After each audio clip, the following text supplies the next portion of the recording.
KBS 1라디오 뉴스레터 K. 안녕하세요. 뉴스레터 K 진행하는 전종철입니다. 국회가 민주당 주도로 법제사법위원장, 예산결산 특별위원장 등 4개 상임위원장을 선출했습니다. 민주당과 우원식 국회의장은 추경이 시급하다면서 시간을 더 지체할 수 없다는 입장을 나타냈고, 국민의힘은 다수당이 독재하면서 협치를 내던졌다. 여당의 강행 처리에 이렇게 반발하면서 본회의장에서 퇴장했습니다. 여야는 김민석 국무총리 후보자 임명 동의 여부를 놓고도 갈등을 빚고 있어서 전국 경색이 이어질 걸로 전망됩니다. 정치 토크 코너에서 자세히 분석합니다. 인터뷰 코너에선 김종혁 전 국민의힘 최고위원 만나서 여대 야소 정국에서 당의 돌파구와 8월로 예상되는 전당대회 관련 얘기 해봅니다. 출판계 연중 가장 큰 행사인 서울국제도서전이 15만 명의 관람 인원을 모으며 막을 내렸습니다. 주말엔 문화 코너에서 책과 새 트렌드로 자리 잡은 굿즈 이야기까지 나눠봅니다. 뉴스레터 K 지금부터 시작합니다.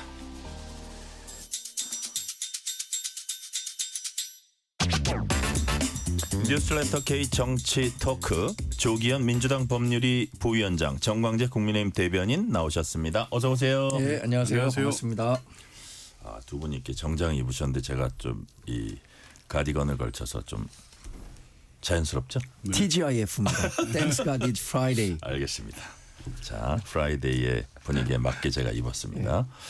자, 방금 말씀드린 대로 국회가 본회의를 열고 민주당 주도로 열었습니다. 법사위원장, 예결위원장 등 상임위원장, 특별위원장 이렇게 4개 위원장 선출을 강행했습니다. 자, 일단 조기현 부위원장님, 불가피했다고 보는 건가요? 민주당 입장에서? 그렇죠. 뭐 지금까지 계속 협의했는데 접점을 찾기가 어려운 상황이고, 당장 추경 처리를 해야 되는데 예결위하고 뭐 먼저 뭐 그거 예결위는 먼저 하고 법사위 논의하자 이런 얘기도 하긴 했는데 예. 뭐 시간을 더 끈다고 해서 다른 결론을 낼 수 없다는 건 명백하기 때문에 뭐 굳이 또 본회의를 열어서 다른 선출 절차를 할 만한 특별한 이제 사유가 없다라고 본 거죠. 그래서 예결위 빨리 하고 또 법사위도 정상화시키고 원내를 활동 정상화시키기 위해서 네. 불가피하다. 더 이상 시간을 끄는 게 무의미하다라고 판단을 한 것 같습니다. 그래서 일괄적으로 오늘 선출을 했습니다. 네. 자, 국민의힘 입장에서 정광재 네. 대변인님 어떻게 또 지나치게 좀 서둘렀나요? 협치와 반하나요? 어떻게 평가하십니까? 이재명 대통령이 시정연설을 통해서 뭐 소통하겠다, 협치하겠다라는 메시지를 계속 내고 있죠. 또 지난 주말에는 김용태 비대위원장, 또 송원석 원내대표 초대해서 오찬도 하고, 이게 굉장히 좋은 소통의 그 의지를 보여줬다고 생각하는데, 네. 전 소통은 결국 보여주는 것이 아니라 어떤 결과물, 성과로 국민께 보여주느냐. 이게 말하는 게 아니고. 그렇죠. 네. 말이 아니라 실천이 중요한 건데, 지금 결국 이재명 대통령과 민주당은 정해진 수순대로 가는 것 같습니다. 이른바 답정너식 국회 운영이죠. 답은 정해져 있는데 너는 뭐 대답을 하든 안 하든 우리는 상관치 않는다라는 그런 예고편을 보고 있는 것 같아요.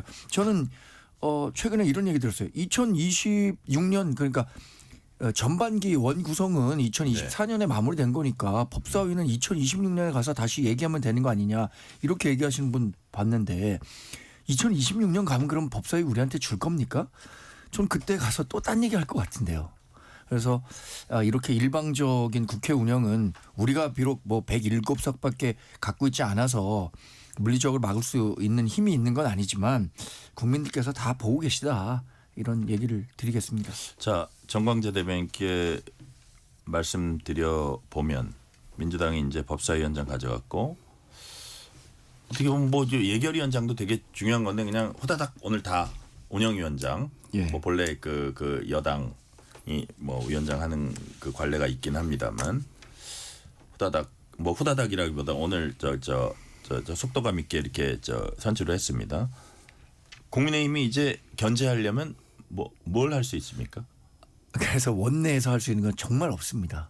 이게 민주당이 대화를 통해서 네. 아무리 다수 의석을 갖고 있더라고 하더라도 소수 의견에 대한 존중이 민주주의의 기본이라는 측면에서 그런 일종의 배려, 양보 이걸 해줘야 하는데 그렇지 않고 그냥 힘에 의한 의사결정 결국에는 민주주의라는 게 그 표결로 가는 것 아니냐라는 정도의 생각만 갖고 있다면 원내에서 할 수 있는 건 없는데 다만 하여튼 소수 여당이지만 네. 우리가 여론을 갖고 갈 수는 있을 것 같아요. 여론이라는 것은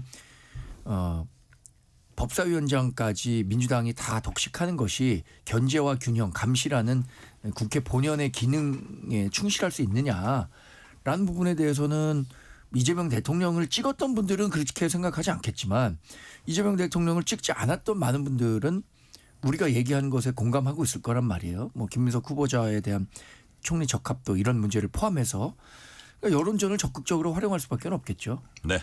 자, 지금 정광재 대변인 말 비슷한 얘기를 국민의힘이 이제 이 대통령이 협치를 행동으로 보여달라 이런 얘기를 많이 했는데 참고로 오늘 법사위원장 예결위원장 선출되기 전에 발언이긴 합니다. 송원석 원내대표 목소리 들어보시겠습니다. 이재명 대통령의 시정연설에는 좋은 말씀들이 상당히 많이 있었습니다. 규칙 앞에 공정한 사회, 상식적이고 합리적인 사회, 협치의 정치, 구호는 상당히 좋았는데 중요한 것은 말이 아니라 행동이라고 생각합니다. 내로남불식 구호가 아닌 실천을 통한 협치, 법 앞의 평등이 진정으로 실현되어야 합니다. 그러나 지난 이틀간 열린 국무총리 후보자 인사청문회에서 김민석 후보자와 더불어민주당이 국민께 보여준 모습에는 공정도 상식도 없었습니다. 오로지 명심만 있었습니다. 절대다수 의석을 앞세운 더불어민주당의 폭로로 인해 증인도 자료도 없는 깜깜이 청문회가 강행되었습니다. 그 조기현 부위원장님, 송원석 원내대표가 지금 뭐 협치 말이 아니라 행동으로 보여달라 뭐 이런 얘기를 쭉 하다가 이게 이제 위원장들이 선출된 다음에는 대통령의 협치 요청이 있은지 단 하루 만에 협치를 무너뜨린 건 바로 민주당임을 인식해야 한다. 뭐 이런 얘기를 했고 그 앞서서 뭐 김영태 비상대책위원장은 야당과의 협치 말하면서 실제로는 권력을 독식한다. 국민 앞서 포퓰리즘을 밀어붙이는 것이야말로 양도구육의 전형이다. 이런 평가는 어떻게 보십니까? 그 협치 야당이 말하는 협치라는 게 야당의 요구를 일방적으로 들어주는 걸 의미하지는 않을 거 아닙니까? 그러니까 협치라는 게 뭐 서로 주고받기 하고 정치적 거래를 하는 의미를 협치라고 얘기하는 건 아닐 겁니다. 국민들이 요구하는 어떤 방향에 맞춰서 여당이 양보할 때 양보하더라도 그 목소리를 대변하는 야당의 목소리도 반영하고 이런 정치를 해가는 게 협치지. 지금 소위 말하는 법사위원장으로 대표되는 이 원구성 협상은 그 대상이 아니라고 봅니다. 이 의도와 목적이 너무 뻔하지 않습니까? 결국에 법사위가 이제 과거처럼 사실상 상원 역할을 하면서 모든 입법안을 처리를 발목을 잡아버린다고 하면 여당으로서 제대로 일을 할 수 없는 상황을 만들고자 하는 게 너무 뻔히 보이는데 그 자리를 넘겨주지 않았다고 협치가 깨졌다 이렇게 말하기는 어려운 거죠. 지금 대통령이 보이는 태도 보십시오. 뭐 취임 첫날 오찬하고 또 따로 모셔서 또 야당 대표들과 또 허심탄회하게 막 여러 대화를 나누면서 대화의 틀을 만들어 가고 있는 거 아닙니까? 이제 그 과정에 있는 것이지 협치라는 게 어떤 자리를 주고받는 것의 의미라고 하면 그것은 야당이 협치의 의미를 잘못 해석하고 있다 이렇게 말씀드릴 수밖에 없고 결국에 아까 정광재 대변인도 말씀하셨지만 이 국민 여론을 따라서 그걸 가지고 민주당이 요구를 한다면 민주당이 안 들어줄 수 있겠습니까? 결국 이걸 자꾸 독주를 한다고 그러는데 그 책임은 결국 민주당이 다 지는 겁니다. 정치적 책임은 지는 건데 다만 국민들은 여당이 힘있게 일을 하라 이런 목소리가 분명히 높은 것도 있고 또 법사위에 발목이 잡혀서 국회가 제대로 작동하지 않는 과거 사례를 계속 봐왔기 때문에 이 부분에 대해서도 굳이 양보하면서 끌려다니지 말라는 요구가 한편에 분명히 있는 겁니다. 그래서 그 협치의 문제를 상임위원회에서 법사위원장 자리를 주고받는 문제로 좁게 보지 말고 이 이재명 정부가 가는 데 있어서 중요하게 지금 대두되고 있는 민생 경제를 해결하는 데 있어서 정말 국민에게 도움이 되는 정치 이런 부분에서 협치 영역으로 확장을 한다면 그러면 국민들의 지지를 오히려 국민의힘이 얻게 될 것이다 이런 말씀드립니다. 조기현 부위원장님한테 질문 드린 김에 하나 더 하면 김민석 후보자에 대한 인준 표결도 지금 나오는 얘기로는 월요일 30일 처리를 목표로 하고 있다고 해요. 이게 뭐 네. 최종 정해진지 어떤지 모르겠는데 근데 제 기억이 맞다면 한 2, 3일 전에만 해도 다음 주 안에 하는 걸 목표로 한다. 7월 4일이랬는데 뭔가 약간 시계가 빨라지는 물론 뭐 총리 인선 너무 늦춰서는 안 된다는 필요성이 당내에서 있을 수는 있는데 그런 것들이 좀 있고 뭐 방송상법 처리 관련해서도 진성준 정책위의장이 야당이 반대하면 강행 처리하겠다 이런 얘기도 어저께 하고 이게 지금 뭐라 그럴까 자칫 잘못하면 국민의힘이 투명인간 비슷하게 되는 그렇게 생각이 될 수도 있게 좀 뭐 좋게 말하면 속도감을 내는 거고 네. 나쁘게 말하면 제1야당을 무시하는 거 그런 모습들이 조금 우려가 되는 측면도 있어요. 근데 이게 뭐 그 어제 오늘 갑자기 제 뭐 방송 3법에 예를 든다고 하더라도 이게 뭐 예. 어제 오늘 만들어진 법이 아니지 않습니까? 그러니까 계속적인 논의가 있었는데 여야가 입장이 계속 대립되고 있었던 것이고 그럼 이제 어쨌든 정권이 바뀌었고 여야 위치가 바뀌었으면 이 법안을 갖고 협의의 틀이 이루어져야 그럼 대화를 통해서 대안이 있다면 대안을 제시하고 해야 되는데 방송 3법 논의도 지금까지 보면 그 이사 추천 뭐 사상 추천 관련된 제도 이미 입법이 만들어진 지 한참 됐잖아요. 전 정부에서부터 사실 그 틀은 다 나와 있던 건데 근데 국민의힘은 그건 안 된다라는 반대 외에 대안을 갖고 협의에 전혀 응하지 않아 왔습니다. 그러니까 이제 처리를 해야겠다는 입장에서 민주당에서는 그러면 국민의힘이 입장이 어떤 거냐라고 요구했을 때 다른 대안을 안 갖고 오니까요. 그럴 경우에는 계속 뭐 반대만 하는 야당을 기다릴 수 없다 이런 입장이 나올 수밖에 없는 거고 네. 총리 인준 동의 문제도 마찬가지입니다. 지금 무조건 이 철회하라는 입장에서 한치도 물러서지 않고 있잖아요. 네. 뭐 시간을 끈다고 해서 이 상황이 달라질 것 같지 않고 시간을 끌면서 결국 여론의 추이를 보겠다는 게 국민의힘의 입장인데 그 사이에 지금 빨리 이 내각 구성을 완료해서 국정을 안정화시켜야 될 여당으로서는 그런 시간 끌기에 같이 끌려다닐 수가 없는 거죠. 과거 이 윤석열 정부 출범 때 보면요. 그때 한덕수 총리에 대해서 처음에는 국민들의 적격 여론이 높았지만 중간에 그 고액 고문료 문제가 터지고 나서 부적격 여론이 또 높아졌습니다. 뭐 나중에 또 바뀌긴 했지만 그때 뭐 민주당 안에서 여러 논의를 했지만 결국에 인준 표결 동의해줬지 않습니까? 여러 논란이 있어라도 어떤 시점에서는 그래 정부가 일할 수 있게 그 틀은 만들어줘야 된다 해서 그렇게 해주는 겁니다. 근데 지금 뭐 언제가 될지 모르고 무조건 사퇴하고 철회하라는 요구만 하고 있으니 이거 시간을 끄는 게 의미가 없는 거죠. 네, 김민석 총리 후보자 그다음에 방송상법 얘기하셨는데 네. 우리 정광재 대변인 국민의힘은 어떤 입장을 갖고 있습니까? 그 방송 3법에 대해서 대안을 제시하라고 하는데 저희는 그것을 바꾸지 않는 게 최선이라고 생각하는데 어떤 대안을 내놓을 수 있겠습니까? 지금에 있는 법 그대로 집행이 되면 된다고 생각하는 것이고 방송 3법이라는 게 왜 집행돼야 한다고 지금 민주당이 무리해서 입법을 하고 있느냐. 본인들에게 유리한 방송사의 지배구조를 만들기 위한 거예요. 그러니까 시민단체나 학계 이런 또 노조 이런 이해관계자들을 대표하는 사람들이 방송 경영진 이사진에 더 추가돼야 한다는 건데 지금 누가 보더라도 그쪽에서 추천하는 분들의 정치적 편향성, 정당 지지의 편향성들이 우려가 되고 있거든요. 이렇게 바꾸려고 하는 것 자체가 방송사의 그 의사결정 구조를 바꿔서 본인들에게 유리한 언론 지형을 만들겠다라고 하는 거니까 우리가 반대하고 있는 거고 지금 그대로 둬도 된다는 얘기를 드리는 거고요. 총리 관련해서는 저는 이제 이렇게 봅니다. 이재명 대통령의 국정 지지율이 굉장히 높게 지금 형성돼 있어요. 만약에 김민석 후보자가 초대 총리 후보자가 아니고 지금 정도의 국민적 의혹을 해소하지 못한 분이었다면 민주당이든 이재명 대통령이든 벌써 나서서 정리했을 겁니다. 그런데 초대 총리 후보자라는 정치적 상징성 때문에 여기서 밀리면 계속 이제 국정 동력 살릴 수 없다라는 또 정치적 템포 때문에 이분 끌고 가는 거지. 지금 제기된 인사청문회 과정에서 제기된 의혹만으로도 총리 자격증은 없다고 봅니다.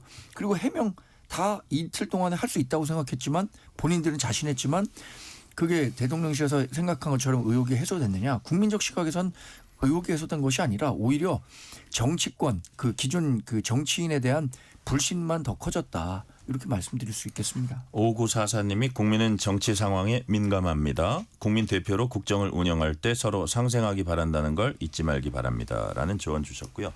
이런 분석도 있어요. 정치적으로는. 민주당이 생각보다도 더 좀 속도감 있게 이렇게 밀어붙이는 거는 국민의힘이 계엄, 탄핵, 대선 패배로 이어지는 과정에서 국민 신뢰를 많이 잃어버렸다는 판단을 민주당도 하고 어차피 그 지금 국민의힘이 할 수 있는 건 여론전밖에 없다고 말씀하셨는데 실제로 그런데 그렇다면 여론전을 해야 되는 국민의힘의 신뢰가 국민의 신뢰가 많이 떨어져 있는데 이 정도 밀어붙여도 그렇게 큰 저항에 부딪히지 않겠구나 하는 이런 그 조기현 부위원장님 정치적인 그런 생각 판단도 좀 하지 않았을까요? 뭐 그 전략적 판단을 하는 데 있어서는 사실 대통령에 대한 지지율이 높은 점도 있지만 네. 뭐 각각 개별 사안에 대해서 예를 들면 김민석 총리 후보자에 대한 여론조사 최근 보면 적극 의견이 높습니다. 그게 이제 최근에 뭐 여러 가지 돈 문제, 아들 문제, 뭐 인사청문회 이전부터 계속 꼬리에 꼬리를 물고 계속 문제제고 의혹 제기했지만 네. 국민들은 적격하다는 의견이 더 높은 겁니다. 그러니까 이걸 뭐 무조건 안 되는 걸 국민이 반대하는데 밀어붙이겠다는 게 아닙니다. 국민들의 지지 여론이 높고 찬성 여론이 높음에도 불구하고 국민의힘이 계속 이렇게 딴지 걸고 발목을 잡고 있기 때문에 그래서 그냥 이게 시간을 더 늦추는 게 의미가 없다고 판단을 한 거지. 뭐 민주당이 국회 다수 의석을 갖고 있으니까 앞으로 무조건 밀어붙이겠다 이런 건 아니죠. 야당을 통해서 국민의 목소리를 듣고 또 야당이 주장하는 바가 타당하고 그 민주당의 판단이 잘못됐다면 그렇게 일방적으로 갈 수 없는 거죠. 그리고 이제 이게 이제 뭐 예컨대 대선 때 뭐 49대 41이었다고 하면 이게 그 지금 대통령에게 지지를 보낸 국민도 많았지만 지지를 안 보낸 국민도 상당히 있었다. 그렇다면 어떤 뭐 합의가 안 될 때는 표결로 한다. 이거는 사실 상식적인 얘기거든요.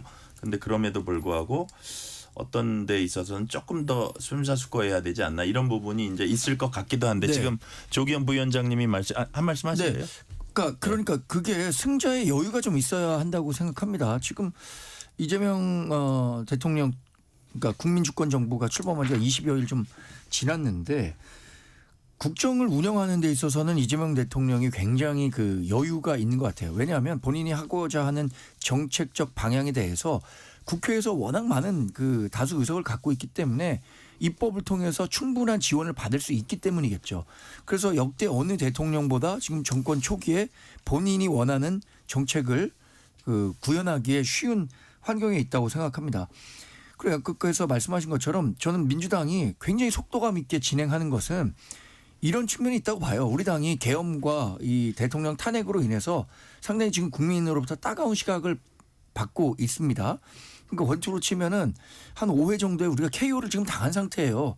그러니까 지금 그로기 상태로 몰고 가기 위해서 계속 몰아치는데 과연 그렇게 몰아치는 것이 국민들 보기에 나중에 세 가지 특검도 있습니다. 네, 전략적으로 맞는 것인가. 그리고 조기현 변호사님 말씀하셨지만 이제 민주당은 야당이 아닙니다.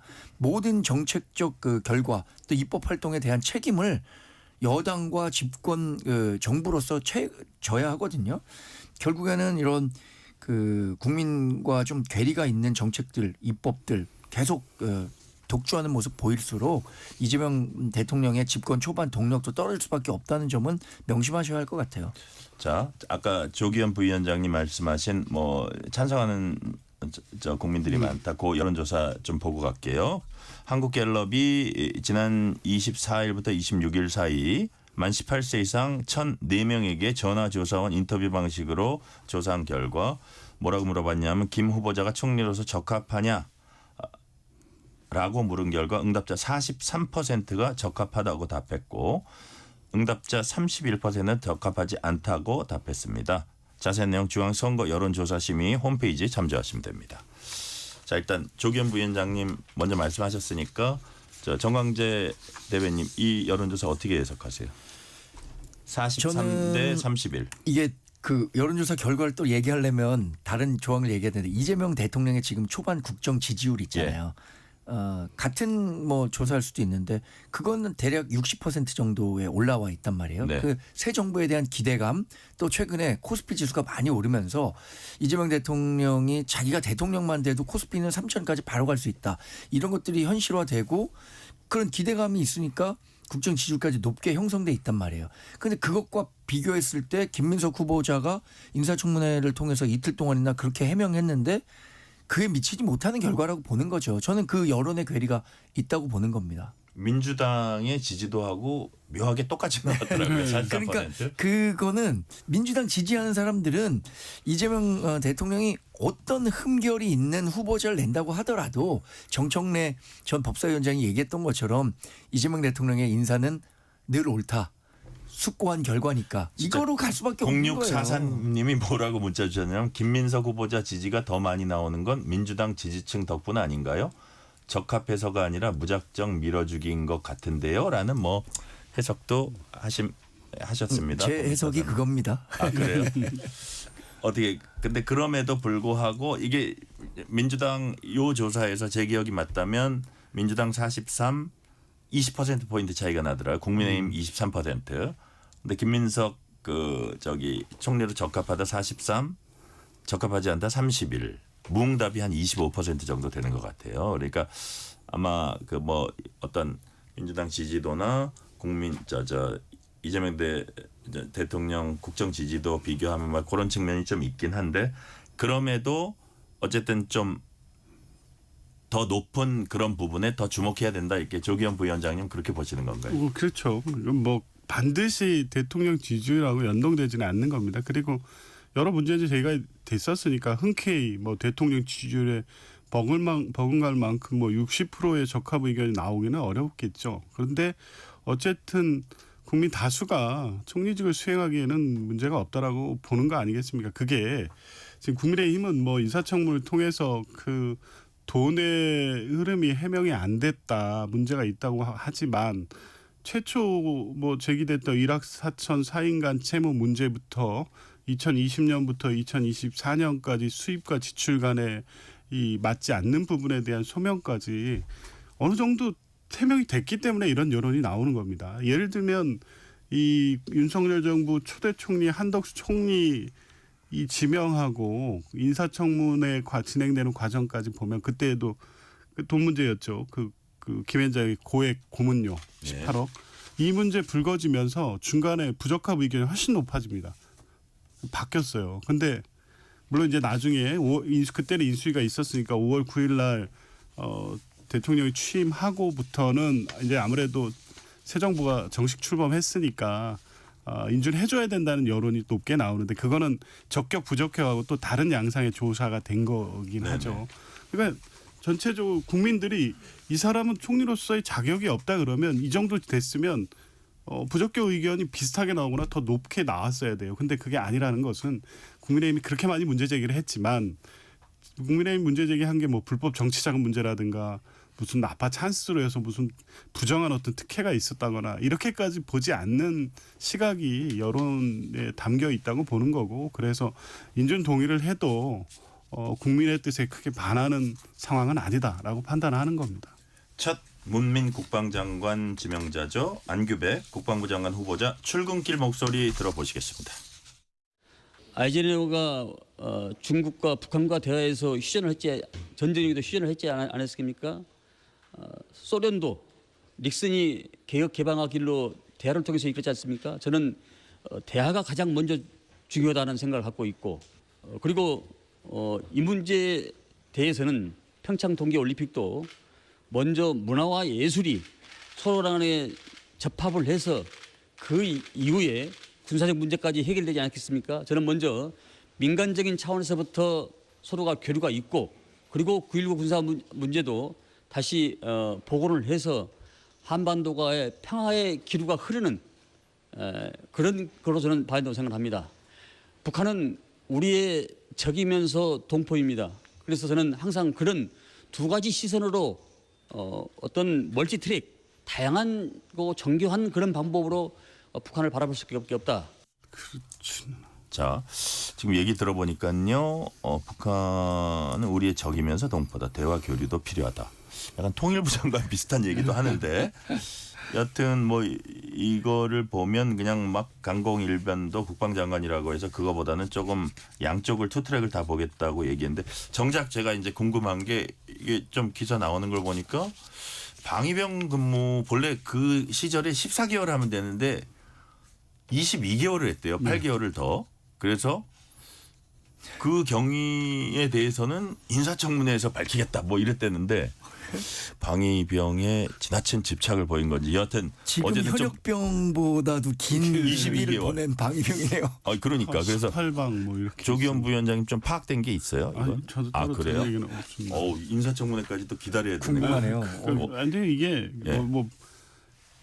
그냥 이제 국민의힘의 비판을 위한 비판할 때 음.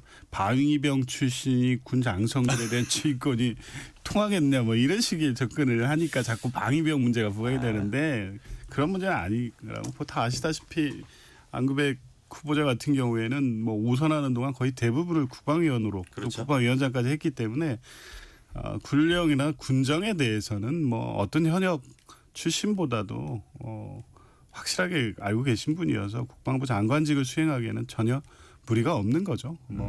그래서 이제 그 군 복무 문제 이런 부분에 다른 어떤 이유가 있는지는 청문회에서 또 아마 입장을 밝히겠다고 하니까요. 아마 다른 특별한 문제가 없어요. 문민 국방장관이라는 그 첫 뭐 상징성에도 불구하고 국방장관직으로서 현역 출신이 아닌 분이 국방장관을 해도 되느냐 할 수 있겠느냐 문제는 사실은 크게 논란이 되지는 않을 것 같습니다. 네.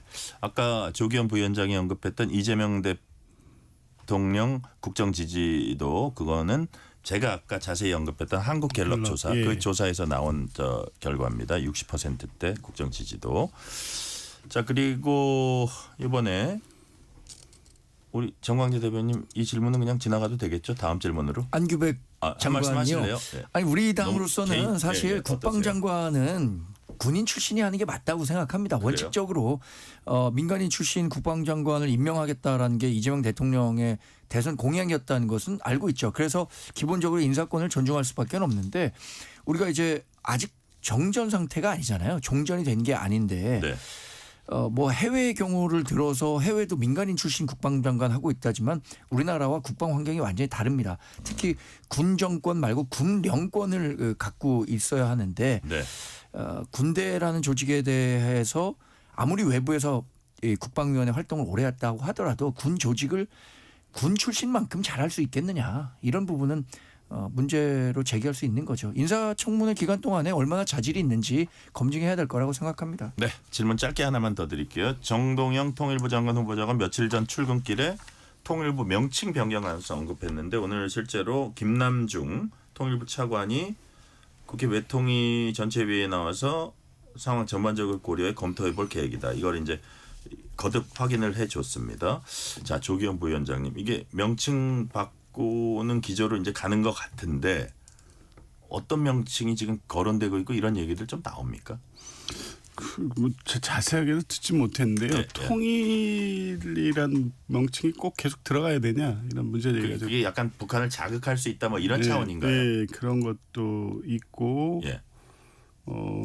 지금 이제 북한의 최근 어떤 대남 전략이 바뀌었잖아요. 적대적 두 국가로 공식화하고 있는 이 상황에 맞게 뭐 통일이라는 건 뭐 헌법이 명한 이 목표이긴 해서 네네. 그 지향성을 부처의 성격에서 뺄 수는 없지만 명칭을 굳이 통일부로 하는 것은 지금 여러 가지 남북 관계나 상황을 고려할 때 변경이 필요하다 이런 의견들이 나오고 있는 것 같아요. 네.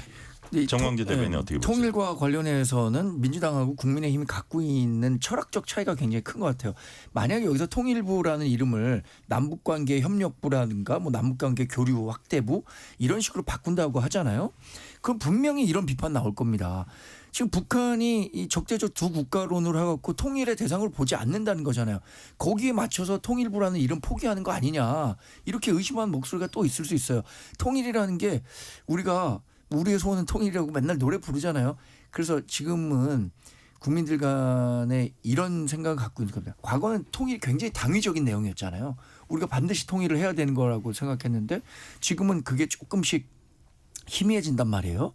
오히려 통일에 대한 그 국민적 관심을 좀 쇠퇴시키는 거 아니냐. 통일부라는 명칭을 포기하게 되면 네. 그런 측면에서 저는 지금 있는 통일부라는 이름을 왜 바꿔야 되는가. 아까 방송3법도 마찬가지잖아요. 왜 바꿔야 하는가. 그게 국민적 소구력이 있다면 모르겠지만 글쎄 모르겠습니다. 뭐 어떻게 바꾸게 될지는. 좀 더 신중해야 된다는 말씀이시고요. 실시간 교통 정보 알아보겠습니다. 라디오 교통정보센터 정현정 리포터 나와주세요. 네, 금요일 퇴근길인데요. 먼저 경부고속도로입니다. 서울 쪽으로 입장휴게소에서 안성 부근까지 막히고요. 더 가서는 오산 부근에서 동탄 분기점까지 막히고 있습니다. 신갈 분기점에서 죽전 휴게소, 서울요금소에서 판교 분기점까지 밀리고 있고요. 달래내 고개에서 반포 역시 상습 정체 구간인 만큼 더딘 흐름 보이고 있습니다. 반대 부산 방향으로는 칠곡 물류 부근 2차로 주의가 필요한데요. 승용차 관련 추돌 사고 있어서 처리하고 있고요. 서울 양양고속도로 서울 쪽으로 덕소산패에서 강일까지 밀리고 있습니다. 다음은 서해안고속도로 서울 쪽입니다. 서평택 분기점 3차로는 소형 화물차 화재 사고 있어서 처리하고 있고요. 뒤쪽으로 6km가량 막힙니다. 바람 부근에서 화성휴게소, 비봉 부근에서 용담터널까지 천천히 가고요. 광명역에서 금천까지 밀리고 있습니다. KBS 교통정보센터였습니다.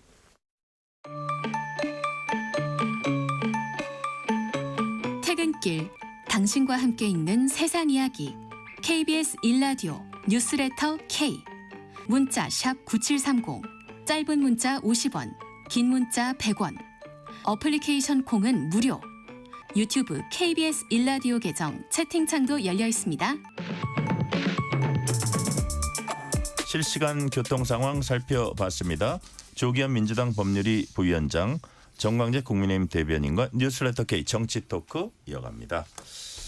자, 방금 전까지 이제 뭐 안규백, 정동영 장관 후보자 얘기했는데, 자, 가장 요즘 좀 논란이 되는 분, 그 지난 정부에서 유임된 송미령 농림축산식품부 장관입니다. 자, 어떻게 뭐 조기현 부위원장님, 민주당 내에서도 이렇게 좀 반발이 나오고 있고, 막 우상호 정무수석이 열심히 다니고 있고, 뭐 이렇게 오늘인가요? 농해수 위원들과 당정협의회도 이제 개최했고, 자, 어떻게 별 문제 없이 역할을 잘 수행하리라고 보십니까? 어떻게 전망하세요? 뭐 그렇게 기대하죠. 근데 걱정이 있는 건 당연한 겁니다. 뭐 지금 윤석열 정부에서 농림부 장관 수행하면서 그 농업사업법을 반대하고 거부권 건의했다는 이 자체 말고, 이 관련된 법안에 대해서 자기 입장을 밝힐 때 사실은 민주당도 그렇고 당사자인 농민들 입장에서 굉장히 이 마음의 상처를 받는 발언들이 많이 있었어요. 그러면 이제 유임이 됐으니 새 정부의 정책 방향이 맞추겠다고 본인이 아무리 강조해도 신뢰할 수 있겠느냐. 즉한 뱉어놓은 말들을 수습하고 새 정부에 맞춰서 갈 수 있겠느냐라는 문제 제기가 계속 나올 수밖에 없었는데, 근데 이제 우상호 수석도 당에 와서 얘기하고 대통령의 뜻이 어떤 건지 좀 전달이 되고 있는 것 같습니다. 그때 국무회의를 통해서도 그렇고 따로 아마 대통령실이 확인한 바에 의하면 그때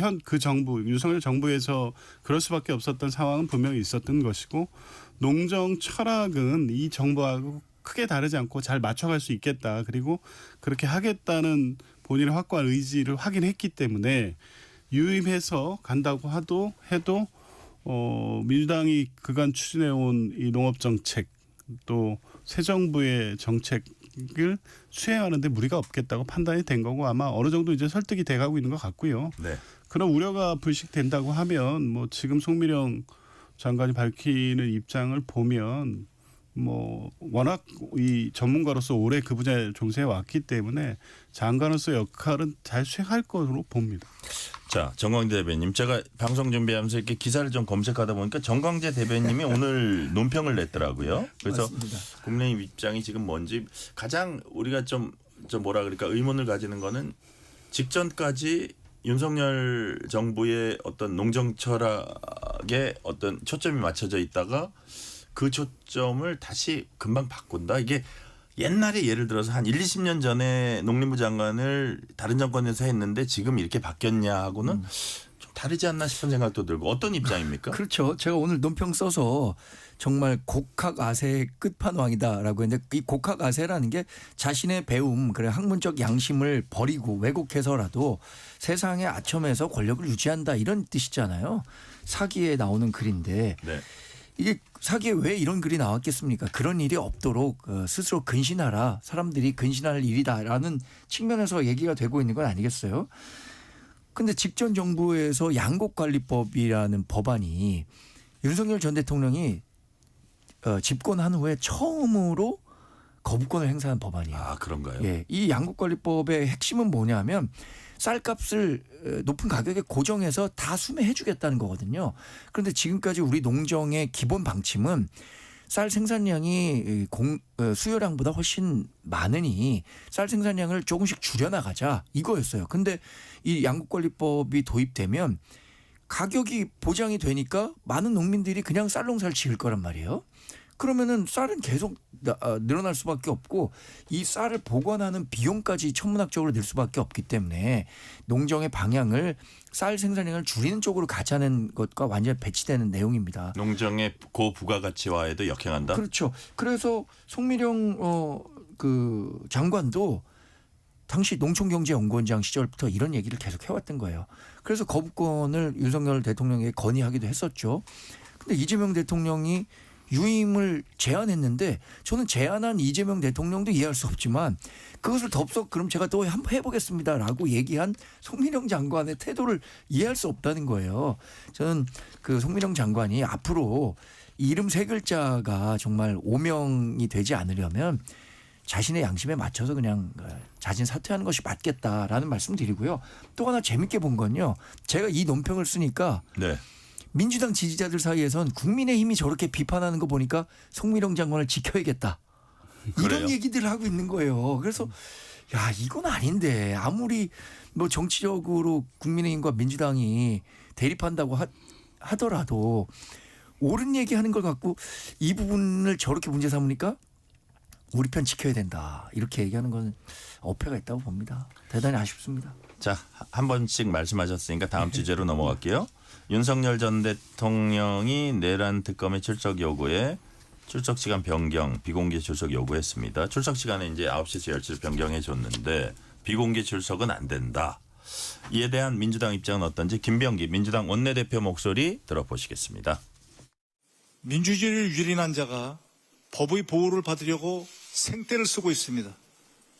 석고대전은 못할 망정 특별 대우까지 바라는 후한무치한 태도입니다.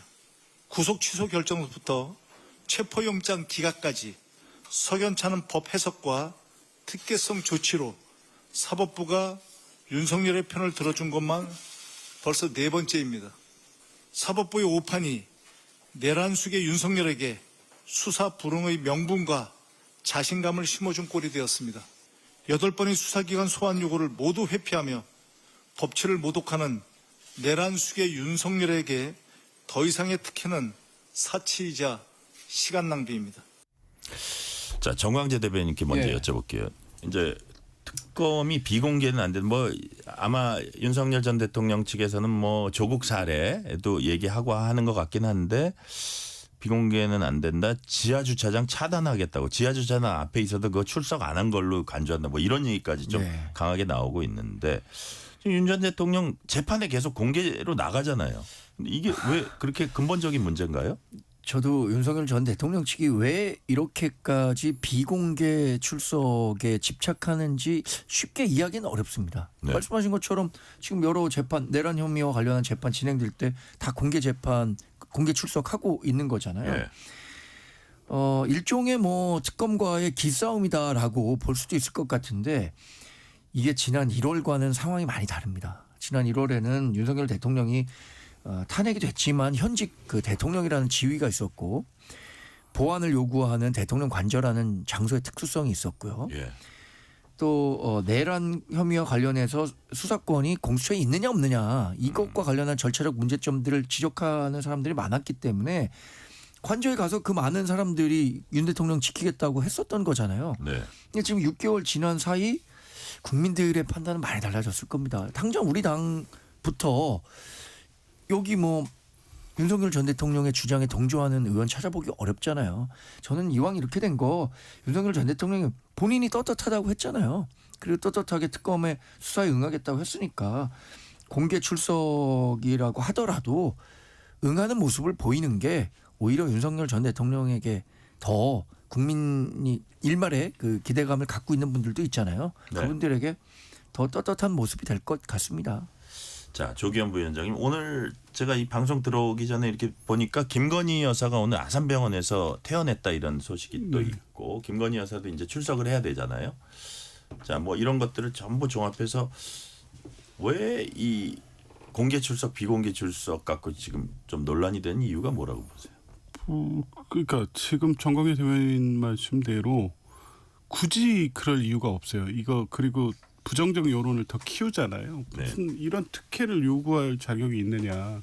그러니까 그 이전까지 체포영장 집행 당시에 경호처를 동원해서 막거나 구속 취소되는 상황, 직위원 재판부의 판단 또 항고하지 않은 검찰 이게 있을 수 없는 특혜가 주어졌었던 거죠. 근데 이제 파면됨으로써 이제 그런 상황이 끝났고 네.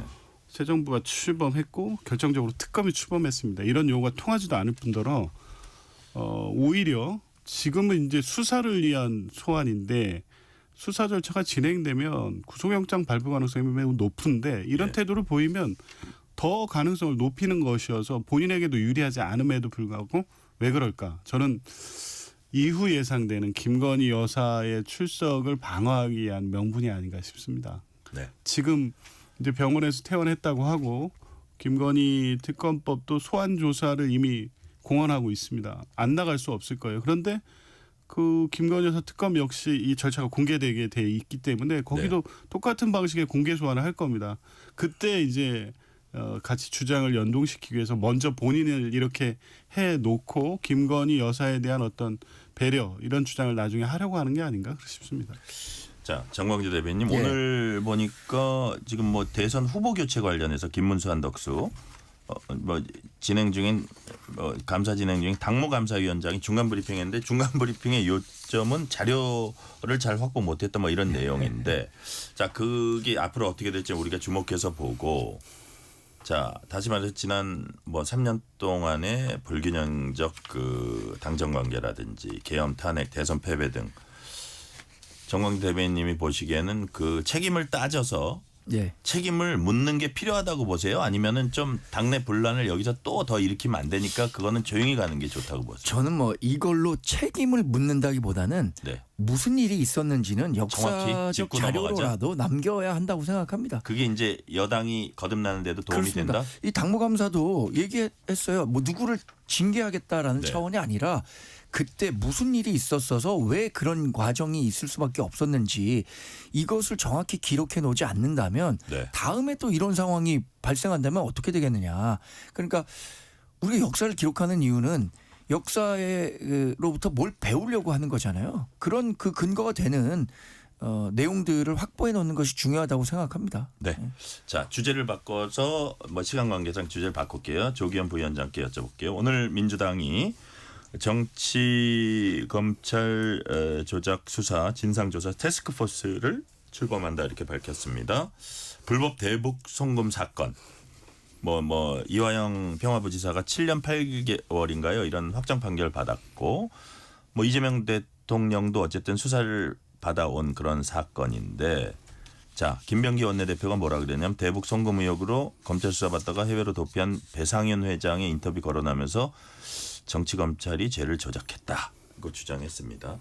이 대목을 제가 보니까 좀 약간 이런 생각이 드는 게 조기현 부위원장이 뭐냐면 해외 도피하던 피의자가 지금 대선이 끝나고 이재명 대통령 어쨌든 이 사건 수사를 받아왔잖아요. 이재명 대통령은 이건 상관이 없다라고 얘기하는 걸 우리가 어디까지 믿어야 될 것이며 이게 이제 하나가 있는 거고 요 시점에 그런 얘기를 하는 게 도망 다니던 사람이 그다음에 또 전반적으로 이런 것들이 우리가 뭐 이런 사례들이 뭐 좀 있었는데 뭐냐면 좀 민주당의 주요한 인사 뭐 제일 주요한 인사는 이재명 대통령이죠. 그다음에 뭐 당대표 원내대표 있겠지만 불리한 어떤 수사가 그런 게 있으면 이게 조작 수사다. 그리고 우리가 태스크포스에서 하겠다 그러면 자 이게 국민들 평균 눈높이에서 보면 불리한 수사는 다 저런 식으로 그냥 누르라 그러냐 이런 인상을 줄 수도 있지 않을까요? 그러니까 단순히 불리한 수사라고 해서 네. 그런 게 아니고 이재명 대통령과 관련돼서 윤석열 정부 동안에 했던 수사의 내용들을 보면 네. 일단 다 결론을 정해놓고 몰고 가고 주변을 샅샅이 털고 결국에 자기와 이해가 충돌하는 핵심 공범들의 진술에 의해서 기소가 됩니다. 네. 대장동 사건도 마찬가지고요. 이 대북 송금 사건도 마찬가지죠.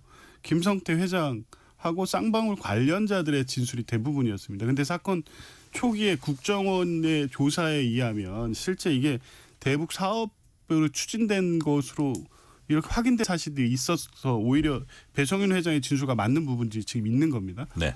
그런데 이제 이게 지금에 와서 정권이 바뀌었으니까 배성윤 회장이 입장을 바꾼 게 아니냐 이렇게 보는데 근데 사실관계를 따지면 국정원 조사 내용과 지금 배상윤 회장의 얘기가 맞는 부분이 있고 그렇게 따지면 김성태도 똑같은 거죠. 당시 김성태도 이 사건 처음 터지고 해외 도피 중이었습니다. 그때는 대북 송금 사건이 아니었고 변호사비 대납하고 김성태 회장 본인의 그 네. 쌍방울 관련 배임 뭐 알선수재 이런 혐의들이었어요. 근데 안 돌아오다가 갑자기 체포되는 것처럼 하고 그 대선 직전에 돌아오잖아요. 돌아와서 말을 다 바꿉니다. 그리고 나서 김성태 등의 쌍방울 관련자들의 진술로 해서 이화영 전 이 부지사가 구속이 됐고 물론 이제 다른 뇌물죄는 별개의 사건이기도 하고요. 그리고 이제 지금까지 온 겁니다. 근데 그 과정에서 진술 이 세미나 진술 조작 문제 제기를 계속 했었고 근데 이제 그동안 가장 이 사실관계를 김성태 이상으로 알고 있는 배상윤이 들어오지 않았던 거잖아요. 네네. 근데 그 사실관계 밝히고 있는 내용이 그동안 민주당이 제기했던 문제 제기의 내용 그리고 국정원의 이 관련 사건을 조사했던 내용과 일치되는 부분들이 있는 겁니다. 검찰이 어느 방향을 맞춰놓고 이재명 당시 대표를 이 사건과 연계시키기 위해서 사건을 만들었다고 볼 여지가 분명한 어떤 배상윤의 진술을 통해서 확인될 수 있기 때문에 그 실체를 확인해 보자는 겁니다. 네. 실체를 확인해 보겠다는 민주당. 어떻게 보세요? 정광지 대변인. 정권이 바뀌었다는 것을 이렇게 명확하게 보여주는 에피소드가 없을 것 같습니다. 배상윤 회장이 지금 해외 도피 중이잖아요. 갑자기 한국 언론 만나갖고 8월에 들어오겠다고 하고 자기가 하는 얘기는 지금 재판이 진행돼야 되는 대북 송금과 관련해서 이재명 대통령에게 굉장히 유리한 쪽이에요. 근데 반대로 민주당은 이걸 근거로 뭐 다시 수사해야 된다. 검찰 수사가 잘못됐다 이렇게 얘기를 하는데 똑같은 위치에 있는 그 김성태 그 쌍방울 그룹 회장 이분은 반대 얘기를 하고 있거든요. 김성태 그 회장이 얘기했을 때 뭐라 그랬냐면 조폭 출신의 범죄 혐의자가 하는 발언인데 그거 증언의 신빙성이 떨어진다. 이렇게 얘기했던 게 민주당입니다. 근데 반대 방향에서 배상윤 회장이 그 얘기를 하니까 이 얘기를 근거로 다시 조사해야 된다는 거예요. 그럼 이게 이중잣대 아닌가요? 똑같은 사안에 대해서. 네. 자, 문자 하나 소개해드리고 마지막 질문 짧은 거 하나 드릴게요. 3893님이 유익한 방송 감사합니다. 6월 호국 보훈의 달을 기념해서 해군 포항 항만 방어대가 내일 부대를 개방합니다. 함정 견학과 군악대 연주회도 해요. 제작진 여러분과 애청자님들 좋은 주말. 내일 포항 항만 방어대가 부대를 개방한다고 하네요. 그 지역 주민이나 그 놀러 가시는 분들 한번 들려보시면 좋을 것 같고 시간이 딱 1분 남았으니까 대답 딱 20초씩만 해주시면 되는데 자 헌법재판소장 후보자 김성환 전 대법관 국제인권법 연구회 출신 그다음에 헌법재판관의 오영준 판사 고법 부장이니까 아마 차관급 판사입니다. 우리법 연구회 출신. 물론 이게 뭐 판결이 꼭 거기에 따라가지 않는다는 얘기도 할 수 있는데 짤막하게 이 그 인선 어떻게 평가하세요? 조기현 부위원장님. 적격 무난한 인선인 것 같습니다. 사실 이 인물들에 대한 평가에 있어서는 적어도 국민의힘도 반대 못할 겁니다. 왜냐하면 이 출신을 갖고 얘기하는데 헌법재판소가 이 이념적 성향 가지고 판단했으면 뭐 대통령 탄핵 사건 결과 그렇게 나왔겠습니까? 그럼 헌법에 따라서 판단한다고 그 신뢰가는 분명히 있어야 될 것 같고요. 네. 다른 뭐 마찬가지입니다. 헌법재판관이 과거 어디 출신이라고 해서 특정 정치 세력에게 유리한 판단을 할 것이다. 그게 아닌 것은 이미 헌법재판소 지금까지 판결을 통해 다 확인됐기 때문에 근거 없는 문제 제기는 안 하셨으면 좋겠습니다. 네, 정광희 대변인. 빠른 15초. 빠른 속도로 말씀드리겠습니다. 우려가 현실로 나타나고 있다.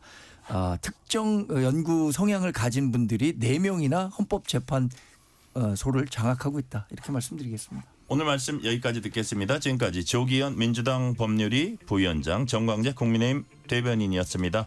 말씀 감사합니다. 고맙습니다. 고맙습니다. 뉴스레터 K 1부 마치고 2부가 이어집니다.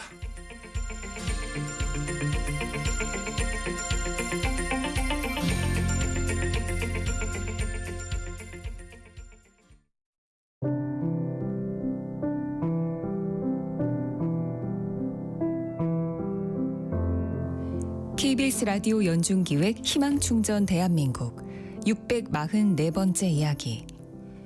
안녕하세요. 아나운서 유지원입니다. 8살 경은이가 세상에서 가장 사랑하는 사람은 바로 엄마입니다. 오늘도 두 손을 꼭 잡고 병원을 찾은 두 사람. 5살 무렵 알 수 없는 고열로 여러 병원을 전전한 끝에 유전성 췌장염 진단을 받은 경은이. 췌장암이었던 아빠의 영향으로 인해 경은이의 힘겨운 투병도 3년째 이어지고 있는데요. 일주일간 물 한 모금 먹지 못한 채 약물 치료를 견뎌야 하지만 그 와중에도 경은이는 아픈 엄마의 몸 상태를 살피느라 여념이 없습니다. 수시로 혈관에 염증이 생기는 베체트병을 앓고 있는 엄마가 혹시나 재발하진 않을까 걱정스러운 경은이. 부쩍 수척해진 엄마의 모습에 오늘도 작은 두 손을 모아 기도를 합니다.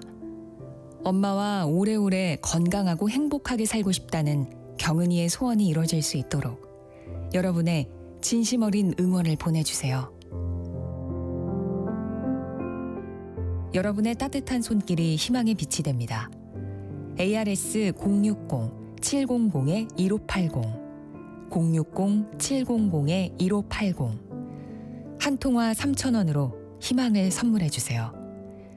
KBS 라디오 연중기획 희망충전 대한민국은 초록우산 어린이재단, 인탑스 주식회사, 그리고 청취자 여러분과 함께합니다. ARS 060-700-1580 한 통화 3,000원입니다.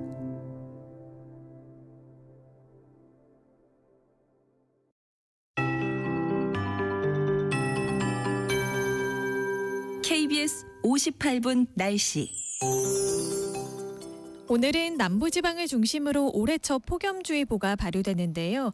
내일은 전국 대부분 지역에서 최고 체감온도가 31도 이상으로 올라 더운 곳이 더 많겠습니다. 또 당분간 남부지방은 33도 안팎의 체감더위가 이어지겠습니다. 주말 동안 온열 질환에 걸리지 않도록 유의하셔야겠습니다. 내일은 꿉꿉한 더위 속에 전국 대부분 지역에 장맛비가 내리겠습니다. 새벽에 수도권 등 중부지방을 시작으로 오전부터 오후 사이에는 남부지방에도 비가 내리겠습니다. 남부지방은 내일 저녁 무렵이면 대부분 그치겠지만 중부지방은 모레 오전까지 내렸다 그쳤다를 반복하며 이어지겠습니다. 예상되는 비의 양은 중부에 5에서 50mm, 남부에는 5에서 최대 60mm 정도입니다. 돌풍과 천둥, 번개를 동반하면서 요란하게 내리는 곳이 있겠고요. 수도권과 충남에는 시간당 20mm 안팎, 남부지방에는 시간당 30mm 이상의 강한 비가 쏟아지는 곳이 있겠습니다. 내일 아침 기온은 서울 23도, 전주와 대구 24도로 오늘보다 높겠고요. 한낮에는 서울 28도, 전주 32도, 대구 34도로 오늘보다 높겠습니다. 다음 주 월요일에는 수도권과 강원 영서에 다시 비가 내리겠고요. 수요일까지 이어질 것으로 예상됩니다. 현재 서울의 기온은 29.1도, 습도는 58%입니다. 조하늘입니다.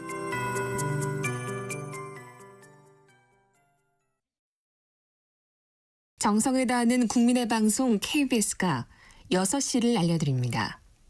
AM 711kHz, FM 97.3MHz, KBS 1라디오입니다. HLKA.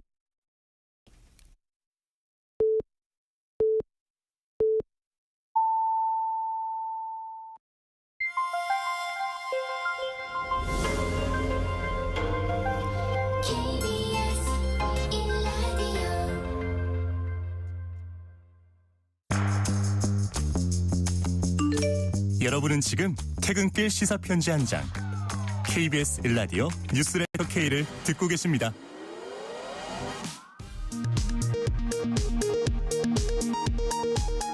이 시각 라디오 정보센터 뉴스입니다. 정부가 내일부터 수도권 주택담보대출 한도를 최대 6억 원으로 묶는 내용 등의 가계부채 관리 강화 방안을 전격 발표했습니다. 수도권에서 주택담보대출로 집을 사면 6달 안에 전입해야 합니다. 공석인 국회 법사위원장과 예결위원장 등이 여당 주도로 선출됐습니다. 민주당은 추경 심사 등을 위해 더 이상 미룰 수 없다며 선출 절차를 진행했고 국민의힘은 말로만 협치라며 반발했습니다. 이재명 대통령은 호국 보훈의 달을 맞아 국가유공자와 보훈가족 등 160여 명을 청와대 영빈관으로 초청해 오찬을 함께하고 국가 공동체를 위해 특별한 희생을 치른 분들에게 특별한 보상과 예우를 해야 한다고 강조했습니다. 내란 특검팀은 내일 지하주차장으로 비공개 출석하겠다는 윤석열 전 대통령에 대해 현관 출석을 거듭 요구하며 지하주차장을 모두 차단하겠다고 밝혔습니다. 특검팀 출범을 앞두고 우울증 등을 이유로 병원에 입원한 김건희 여사가 윤 전 대통령이 동행한 가운데 휠체어를 타고 11일 만에 퇴원했습니다. 김 여사 측은 정당한 소환 요청엔 성실히 응하겠다고 밝혔습니다. 김건희 특검팀은 최근 구명 로비 의혹과 주가 조작 의혹 관련 수사 자료를 확보했습니다. 지금까지 라디오 정보센터 뉴스 편유희였습니다.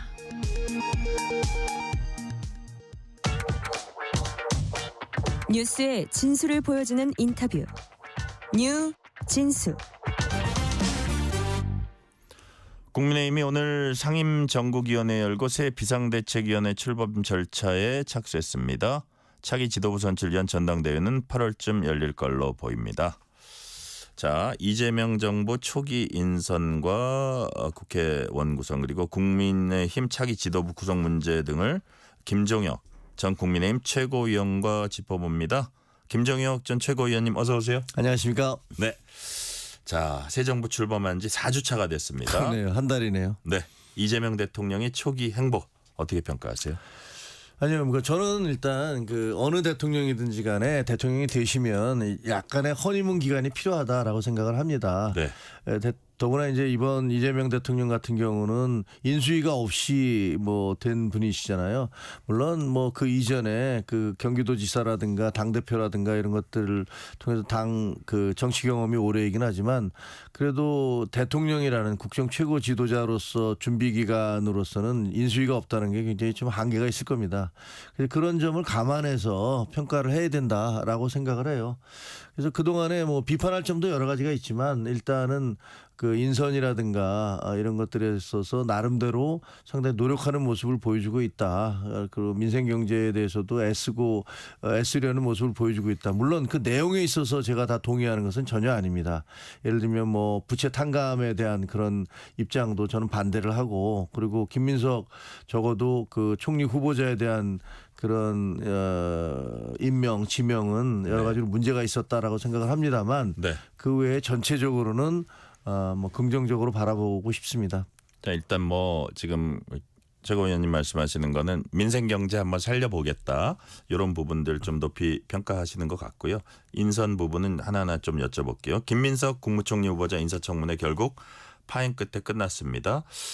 국민의힘이 가장 문제 삼는 건 역시 돈 문제인 것 같아요. 왜 이렇게 그렇죠. 돈 거래가 이렇게 좀 깔끔하지 못하냐. 그리고 이게 받은 거냐 빌린 거냐. 받은 거 아니냐. 그다음에 아울러서 배추밭 투자 매달 450만 원이라든지 오피스텔 전입 신고했는데 그거는 미국 체류 중에 우편물 수령 용도라고 했는데 또 불법 정치자금 사건 판결문에 보면 그게 아니고 여러 가지가 많아요.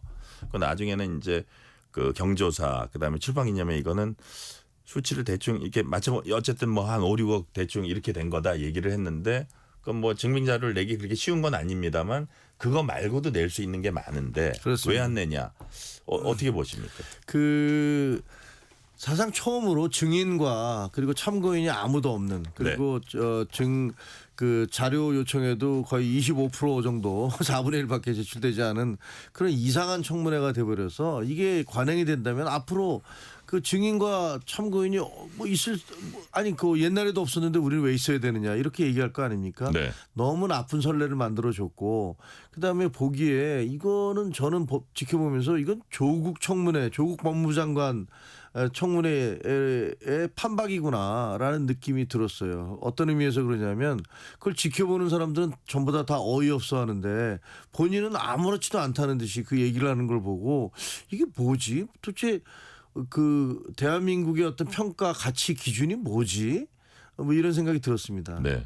대표적으로 뭐 모든 사람들이 이해하실 겁니다. 2억을 투자를 해서 배추밭에 투자를 했더니 1년에 5,400만 원의 수익을 올릴 수 있다. 그런 배추밭 전 세계에 어디 있습니까? 그러면 황금 배추밭. 네, 황금 배추밭이 아니면 나중에 원금도 다 받았다는 거 아닙니까? 네.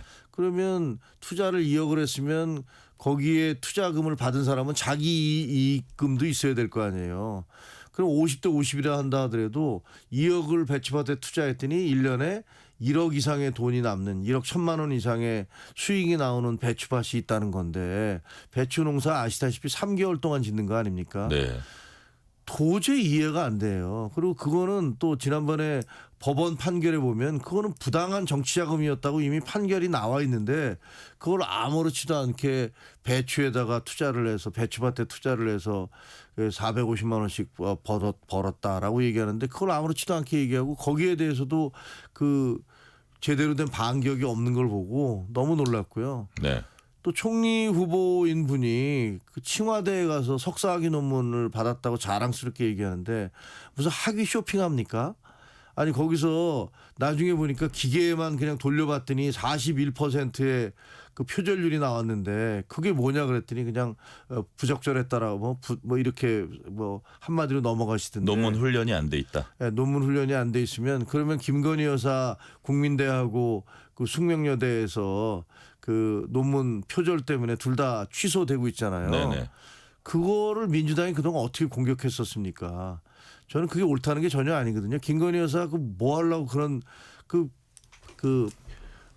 학위가 취소되는 게 너무나 당연하죠. 공격했으면 여기에도 같은 잣대를 대라. 그건 말이 안 되는 거죠. 그 41%나 그 표절을 해놓고서 그것을 뭐 그냥 미안하다는 식으로 한마디 하고 넘어가면 혹은 칭화대가 그것을 밝힐 것이다라는 식으로 공을 칭화대에 넘기는 것은 말도 안 되고 코넬대의 자녀를 유학을 보냈는데 거기 도대체 그 계좌 그런 거 필요 없으니까 도대체 누가 돈 보냈는지만 밝혀라라고 해도 네. 그것도 못 밝히겠다 그러고 그래서 일단 돈 문제에서 네. 어떻게 보면 1980년대에 그 서울대 총학생장을 하면서 그 운동권의 스타였던 김민석 의원이 그 이후에 지금 이런 돈 문제 이게 도저히 해명이 안 되는 돈 문제를 가지고서 논란이 되는 걸 보고 정말 좀 씁쓸했고요.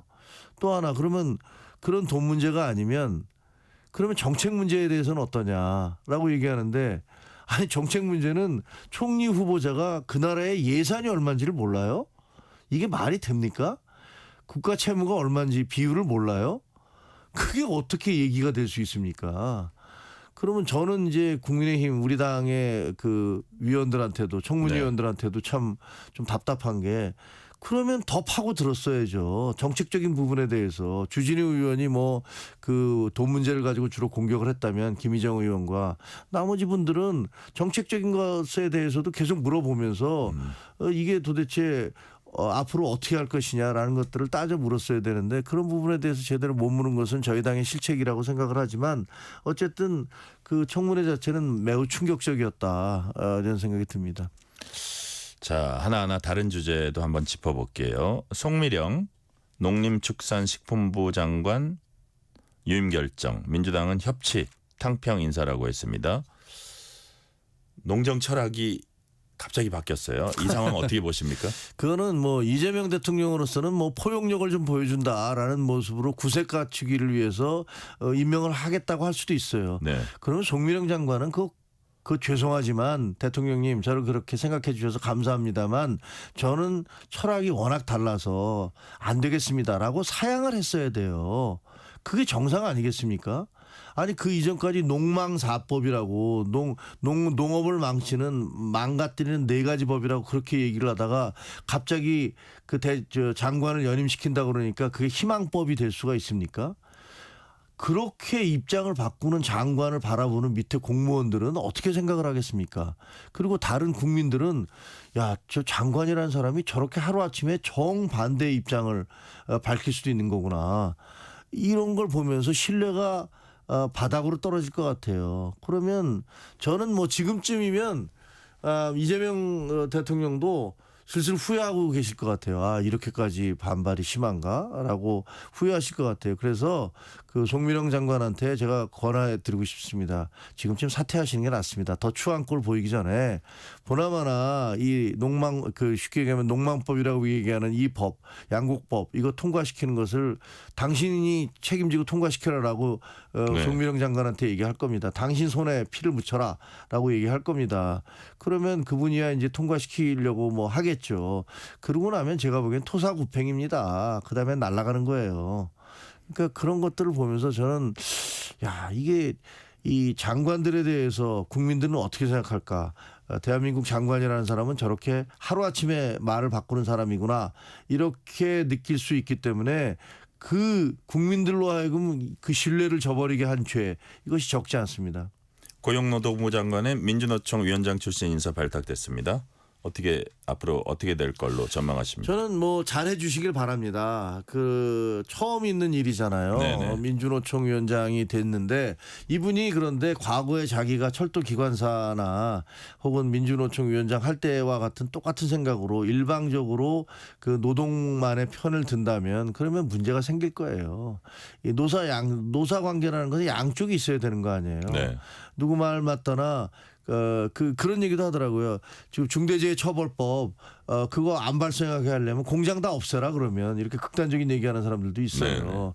그런 얘기도 있는데 뭐 그렇게까지 극단적으로 얘기하는 건 옳지 않다고 생각하지만 어쨌든 철도 기관사 출신으로 파격적인 그런 발탁을 한 것은 여러 가지로 뭐 긍정적인 측면도 있다고 생각해요. 하지만 이분이 잘 해주셔서 적어도 장관이 꼭 그렇게 학력이 높고 많은 교육을 받은 엘리트들만이 아니라 현장에서 열심히 살아가는 사람들도 할 수 있는 직업이다라는 것들을 보여주시길 바랍니다. 노조 편향적으로 너무 나가지 않고 균형을 잡을 때 성공할 뭐 가능성도 없지 않다 이렇게 보시는 거네요. 그렇게 해주시길 기대하고 있고요. 네. 권오을 국가보훈부 장관 후보자 한나라당 우세지역 경북 안동 3선 국회 상임위원장 2022년엔 윤석열 후보 지지 선언했었고요. 국민의힘 강민구 의원 뭐라 그랬냐면 권 후보자가 이쪽에서 꿀 다 빨아먹고 더구나 보훈의 보자도 모른다 비난했습니다. 권 후보자는 자신을 발탁한 건 보훈으로 국민 통합하라는 의미로 알고 있다고 말했습니다. 이 공방 어떻게 보십니까? 뭐 꿀 빠른다는 표현은 과한 것 같고요. 뭐 실제로 잘 나가시지 못했거든요. 그러니까 그건 아닌 것 같은데, 근데 이런 느낌을 줄 수는 있을 것 같아요. 아 사실 뭐 권오을 그 전 의원께서 이재명 후보와 그때 당시 후보와 뭐 그렇게 인연이 있겠습니까? 근데 사람들한테 이런 느낌 줄 것 같아요. 아 눈치 잘 보다가 나중에 한 달쯤 남겨놓고 될 것 같으면 거기다 그냥 갑자기 지지 선언하면 그럼 장관 자리 같은 거 떨어지는 거구나. 역시 인생은 사람은 줄을 잘 서야 돼. 눈치 잘 봐야 돼. 뭐 이런 느낌을 줄 수 있을 것 같아요. 그래서 저는 사실 권오을 그 선배님한테는 그 의원님한테는 상당히 좀 실망스럽고 그 본인이 그 국가보훈과 무슨 상관이 있겠습니까? 아무런 상관이 없는 분이 거기 앉아서 그 자리를 얻는 거 외에는 없는 것 같아서 네. 좀 씁쓸합니다. 최근 이재명 대통령이 추경안 관련해서 국회 시정연설했습니다. 야당의 골든타임이다. 추경협조 당부하면서 말미에 이런 얘기를 했어요. 끝까지 경청해 주셔서 국민의힘 의원님들께 진심으로 감사드린다 이런 얘기를 했거든요. 자, 요즘 이제 이재명 대통령 이렇게 관찰해 보시면 야당과 한번 좀 잘해보겠다는 이런 의지나 마음이 좀 읽힙니까? 어떻습니까? 그 무슨 뭐 실제로 마음이 있다기보다는 그렇게 하는 것이 통치에 도움이 된다라고 생각을 하시겠죠. 네. 왜 우리가 영어 표현으로 뭐 영어 써서 죄송합니다만 슈루드하다 그러잖아요. 예, 예. 그러니까 영리하다 예. 혹은 영악하다. 영악하다. 예, 이렇게 표현할 수 있는데 사실은 그 정치 지도자는 무지한 것보다는 영악한 게 나아요. 예. 그 고집 피우고 자기만 잘났다고 생각하시는 분보다는 차라리 영리하고 영악한 게 국민들로서는 더 도움이 될 거라고 생각합니다. 그래서 뭐 지금 그 야당과의 관계 그리고 야당 대표들이나 뭐 지도자들한테 자주 모시겠다 네. 뭐 밥 같이 먹자 이게 립 서비스에 불과하다 하더라도 그런 말 필요하다고 생각합니다. 안 하는 것보다 낫다. 훨씬 낫죠. 예, 예.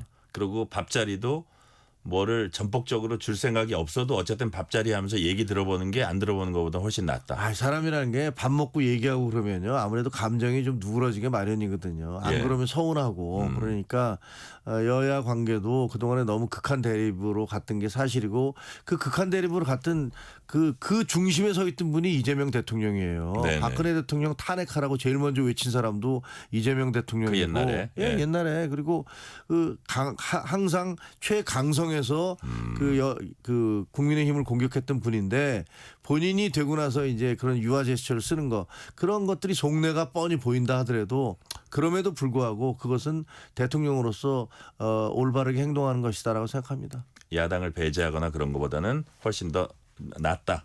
근데 이제 야당에서 이런 얘기 요즘 자주 합니다. 말보다는 행동이다. 그러면서 이제 가장 예를 들어서 협치, 통합 계속 강조를 그 정부 여당이 해왔는데 특히 이재명 대통령이 해왔는데 그거에 우리가 최소한의 야당이 견제할 수 있는 장치가 바로 법사위원장이다 했는데 오늘 좋게 말하면 속도감 있게 나쁘게 말하면 상당히 강행해서 법사위원장, 예결특위위원장, 뭐 운영위원장 쭉 다 이제 민주당 의원들로 선출을 했습니다. 이런 부분은 어떻게 보세요? 말보다 행동이라는 말은 맞고요. 예. 그리고 이제 그런 것들이 실질적으로 이재명 대통령이 말로는 그렇게 하지만 예. 그리고 그냥 약간의 립 서비스와 그냥 그 보여주기식의 어떤 행동을 하지만 아주 마음 깊은 곳에서는 옛날과 달라진 게 하나도 없다라는 생각을 하게 만드는 그런 행동들이라고 생각을 해요. 물론 대통령으로서는 그거는 민주당이 하는 거지 내가 하는 겁니까? 나는 뭐 대통령이지 내가 국회에 대해서 감나라 대추나라 할 수 있습니까? 이렇게 얘기를 하시겠지만 뭐 같은 기조라고 생각을 해요. 왜냐하면 민주당이 그 민주당 당대표 나오신 분들 전부 다 내놓는 것은 내가 이재명과 얼마나 가까우냐 이것만 얘기하고 계신 당 예. 아닙니까? 예. 어버이당이라는 말까지 들었을 정도니까 그런 절대적인 영향력을 행사하시는 분들이니까 만약에 이재명 대통령이 그 야당과 진짜 좀 협치를 한다는 측면에서 양보를 좀 하시지 그래요라고 전화 한 통화만 했어도 달라졌을 거라고 생각을 해요. 근데 그렇게 안 하신 거거든요. 그래서 뭐 일단 좀 지켜보겠지만 근데 저는 이번에 이런 생각도 해요. 차라리 말이죠. 앞으로 그냥 그 다수당이 되면 다 가져가라고 하는 게 차라리 나을 수도 있겠다. 옛날에도 그랬거든요. 네. 그러다가 그 김대중 대통령 때인가 이렇게 하면 안 된다라고 해서 그쪽에서 원해서 그렇게 해줬던 건데 저 문재인 대통령 때부터 자기들이 다수당이 되더니 그거 다 뒤집고 있잖아요. 그럴 바에는 그렇게 서로 구질구질하게 할 것 없이 그래 그렇게 봅시다. 그러면 다 책임지시고 다 가져가십시오. 이렇게 그렇게 하는 게 더 나을까? 이런 생각까지 들 정도입니다. 그런 생각까지. 네. 그렇게 되면 어쨌든 민주주의의 균형과 견제는 실종되는 건데. 아니요. 근데 그죠? 그렇지도 않습니다. 왜냐하면 미국 네. 같은 경우는요. 네. 다수당이 되면 다수당이 모든 상임위를 가져가요. 네. 그렇다고 해서 뭐 민주주의가 실종된 건 아닙니다. 그 대신에 책임도 다 져요. 그리고 그것이 잘못되면 바뀌면은 또 바뀐 당이 다 가져가는 거고요. 예, 예. 뭐 그럴 수 있다고 생각합니다. 알겠습니다. 자, 지금 이제 뭐 법사위원장 하다가 오늘 상황은 이렇게 돼버렸습니다. 자, 그렇다면 국민의힘이 정부 여당에 어떤 식으로 제동을 걸고 어떤 방식으로 이제 견제를 해야 될지 결국은 국민 여론에 호소하는 방법밖에 없는데 지금 국민의힘이 신뢰를 많이 잃었잖아요. 그렇습니다. 그거부터 회복해야 될까요? 어떻게 해야 될까요? 저는요 그동안에 무슨 야당이 여당에 대한 견제를 얘기할 때 네. 무슨 상임위에서 이런 거 들고 프레카드 들고 앉아서 자기 노트북 위에다가 뭐 누구 뭐 물러가라 이런 거 붙여놓은 거 그거 아무 의미 없거든요. 촌스러워요? 네, 촌스럽기도 하고 설득력도 없고 그다음에 거기다 대고 그냥 다 퇴장해버리고 이런 식의 싸움 해봤자 아무 소용 없습니다. 이제는 논리적으로 싸워야 돼요. 이게 얼마나 부당한가. 그리고 깨지는 것도 괜찮아요. 그래서 수의 다수로 이쪽이 논리가 옳은데 다수라고 해서 계속 이렇게 깨가잖아요. 네. 밀어붙이잖아요. 그럼 국민들이 그거 지켜보면 그 분명 달라집니다. 근데 똑같이 이해는 눈에는 눈, 이해는 이해하면서 그냥 보이콧하고 그다음에 거기다가 무슨 플래카드 들고 그다음에 이번에 지금 뭐 나경원 의원하고 누가 하고 계시듯이 앉아서 뭐 시위한다고 앉아 있다고 그래서 국민들이 동정하거나 지지하지 않는다고 생각합니다. 실력을 좀 키워야 돼요. 그래서 이번에 청문회에서 보여지듯이 날카롭게 질문하면서 문제점들을 지적하고 그거 다 중계되지 않습니까? 네. 그럼 국민들한테 정말 국민의힘 의원들 논리적이고 딱 부러지네 이런 모습을 보여줘야지 그냥 보이콧한다고 해서 되는 건 아니라고 생각합니다. 역시 이제 뭐 그냥 보이콧하고 반대 일변도로 가면 아이고 저 소수 야당이 또 저러는구나라는 인식만 줄 뿐이고 실력을 키워서 국민들에게 보여줘야 된다는 말씀하셨고요. 역시 관련되는 질문인데 이제 비대위 새로 구성하고 8월 전당대회 이제 준비에 들어갈 텐데 자 지난 국민의힘의 3년을 보면 당정 좀 비정상적인 어떤 당정 관계 그다음에 계엄 선포 탄핵 대선 패배도 그 전에 1년 전에 또 총선 패배 이런 것들을 쭉 겪어왔거든요. 1년에 다 이어지는 흐름이에요. 다 이어지는 사실은. 흐름이에요. 그게 다. 맞아요. 자 어디부터 손을 대서 이게 혁신을 해나가야 되는 겁니까? 그 이어지는 흐름의 중심에는 윤석열 대통령이 있죠. 그 발사 버튼을 누른 분이 윤석열 대통령 아니에요? 네. 총선 때도 작년 총선 때도 그 의정 갈등부터 시작해서 국민들에 대해서 그렇게 억압적으로 가면 안 된다. 큰일 난다라고 얘기했는데 그거 안 들어주셨잖아요. 그래서 그 한동훈 비대위원장 때 20%나 앞서서 우리가 가다가 그냥 곤두박질 친 거 아닙니까? 그리고 거기서 대패를 하는 바람에 그 후속 조치가 계속 그러다 보니까 민주당이 압도적 다수를 차지하니까 모든 정책에 대해서 대통령에 대해서 밀어붙이기를 했고 그러다 보니까 대통령 그것을 타협이라든가 그 국민의힘과 한동훈 대표하고 협조를 하면서 가려는 게 아니라 친윤들에 둘러싸여서 그 얘기만 듣다가 결국은 비상계엄이라는 말도 안 되는 극약 처방을 내린 거잖아요. 그리고 지금까지 온 겁니다. 그렇다면 저희가 이것을 극복할 수 있는 방법은요. 근본적으로 잘못한 거 윤석열 대통령과 절연을 해야 돼요. 윤석열 대통령이 잘못했다는 것을 인정을 하고 국민들께 사죄 드리고. 그거 아직도 못하고 있어요. 아직도 못하고 있습니다. 친윤이라는 분들 도대체 뭐예요. 그럼 자기들이 잘못했다고 고해성사하는 사람 단 한 명도 없습니다. 그리고 나 정치 이제 백의종군하겠습니다. 다음에 출마 안 하겠습니다. 라는 분 단 한 사람도 없어요. 자, 예를 들어서 한 명도 자기가 나서서 진짜 잘못했습니다. 안 하면 당이 나서서 이게 딱지 좋은 글씨라도 붙여줘야 됩니까? 어떤 방식이 아니 저희 가능할까요? 당에서 나서서 이거 저희가 탄핵 반대한 거 잘못했습니다라는 것조차도 지금 못하고 있잖아요. 적어도 그거부터는 해야 된다. 네, 그런 거 예를 들면 계엄과 탄핵에 대한 반성 그리고 윤석열 부부에 대한 일방적으로 그걸 추종했던 거에 대한 사과 그러면서 우리 당은 어떻게 바꿔라 어떤 식으로 변화와 쇄신을 해 나가겠다는 각오와 의지를 보여주는 것 이런 것들이 없이 국민들이 저희를 지지할 수 있겠습니까? 그러니까 김종혁 최고위원님 말씀은 거기에 사실은 책임 있었던 분들이 광범위하게 퍼져 있기 때문에 그런 것을 암암리에 막고 있는 것이다. 그렇게 보시는 거예요? 그러니까 사실은 그거 주도한 사람들은 몇 명 되지도 않아요. 10명도 안 돼요. 근데 나머지 분들은 거기에 이제 미필적으로 가담을 했잖아요. 그러니까 그렇게 가담한 데 대해서 뭐 죄책감을 느껴서 그러시는지 어떤지는 모르지만 아직도 주저하고 있어요. 근데 제가 드리고 싶은 말씀은 그러면 정말 우리 당 망합니다. 지금 뭐 지지도 계속 추락하고 있지 않습니까?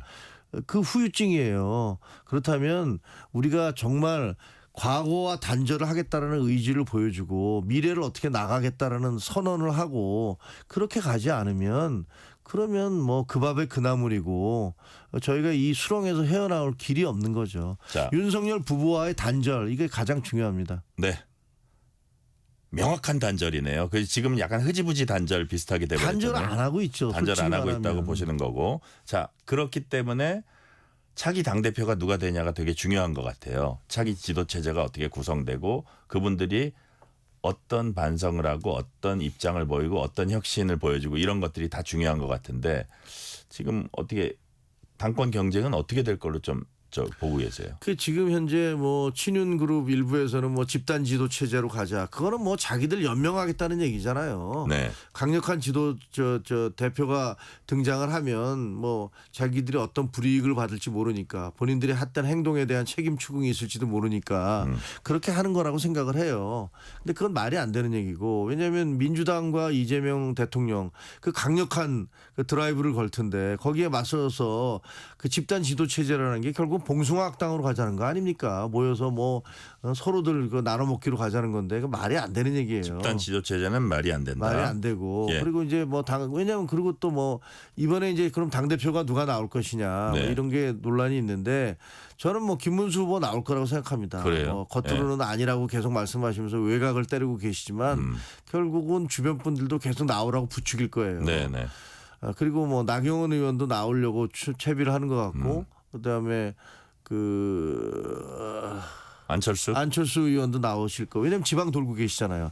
안철수 의원도 나오실 것 같아요. 자주 만나시는 한동훈 전 대표는 지금 마음이 어떻습니까? 한동훈 대표는 마음을 정하지 못한 것 같아요. 그래요? 그러니까 이 이유는 뭐냐면 당이 무지하게 어려운 상황인데 만약에 천신만고 끝에 여기서 지금 또 나오면 아마 지난번에 무슨 김옥균 프로젝트처럼 또 한동훈 죽이기 뭐 또 가동을 할 겁니다. 친윤 그룹들이 가동할 거라고 생각을 해요. 그리고 그래서 그것을 이겨내고 된다 하더라도 그러면 얼마나 그 적극적으로 개혁과 변화를 이끌어갈 수 있을 것이냐. 시간 날 때마다 친윤 그룹들이 어깃장 놓고 뭐 이런 식으로 한다면 네.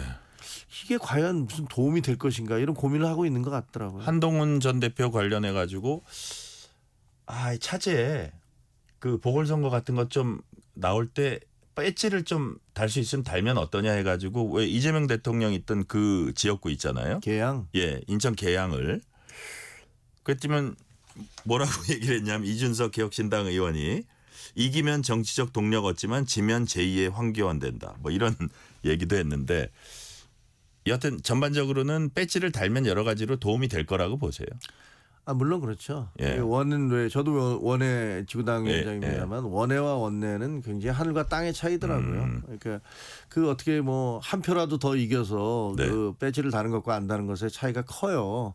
그건 분명하지만 저는 뭐 이준석 후보가 저렇게 얘기하는 거는 좀 별로 적절해 보이지는 않아요. 본인 네. 스스로가 그 대선 후보 그 대선 경선 과정에서 부적절한 얘기로 해서 수많은 지적을 받았잖아요. 일단 자기 스스로를 돌아볼 때지 뭐 남의 집에다가 감나라 대추나라 얘기할 처지는 아니라 생각합니다. 1389님이 김종혁 전 최고위원님 말씀하시는 거 들어보니까 이 나라가 필요로 하는 상식적이고 합리적 정치인 같습니다. 잘 내용 안 보고 봤는데 칭찬이었네요. 네. 감사합니다. 마지막 질문 드릴게요. 시간 거의 다 되긴 했는데 짤막하게 한 말씀 해주세요. 지금 내년에 이제 그 지방선거가 있습니다. 네. 주요 선거에서 계속 연패해온 국민의힘 입장에서는 되게 중요한 선거일 겁니다. 그런데 지금 현재 상황으로 보면 되게 불리한 선거기도 그렇죠. 하고요. 네. 자, 지방선거까지 국민의힘은 어떤 길을 달려가야 합니까? 이미 다 말씀드렸잖아요. 네네. 변화 쇄신을 하지 않으면 저희 당은 망해요. 그 달라진 모습을 보여주지 않으면 국민들이 돌아오겠습니까? 그러니까 제발 그 부정선거 얘기 좀 그만하시고요. 그다음에 윤 어게인이니 뭐니 하는 이런 망상적 사고방식은 그런 주장하시는 분들 제발 좀 거기서 벗어나시기를 당부드립니다. 네, 오늘 말씀 여기까지 듣겠습니다. 지금까지 김종혁 전 국민의힘 최고위원이었습니다. 말씀 감사합니다. 고맙습니다. 편지 왔습니다. 퇴근길 지친 당신에게 힘이 되는 뉴스를 전해드립니다. 매일 저녁 당신과 함께 읽는 세상 이야기. KBS 일라디오 뉴스레터 K.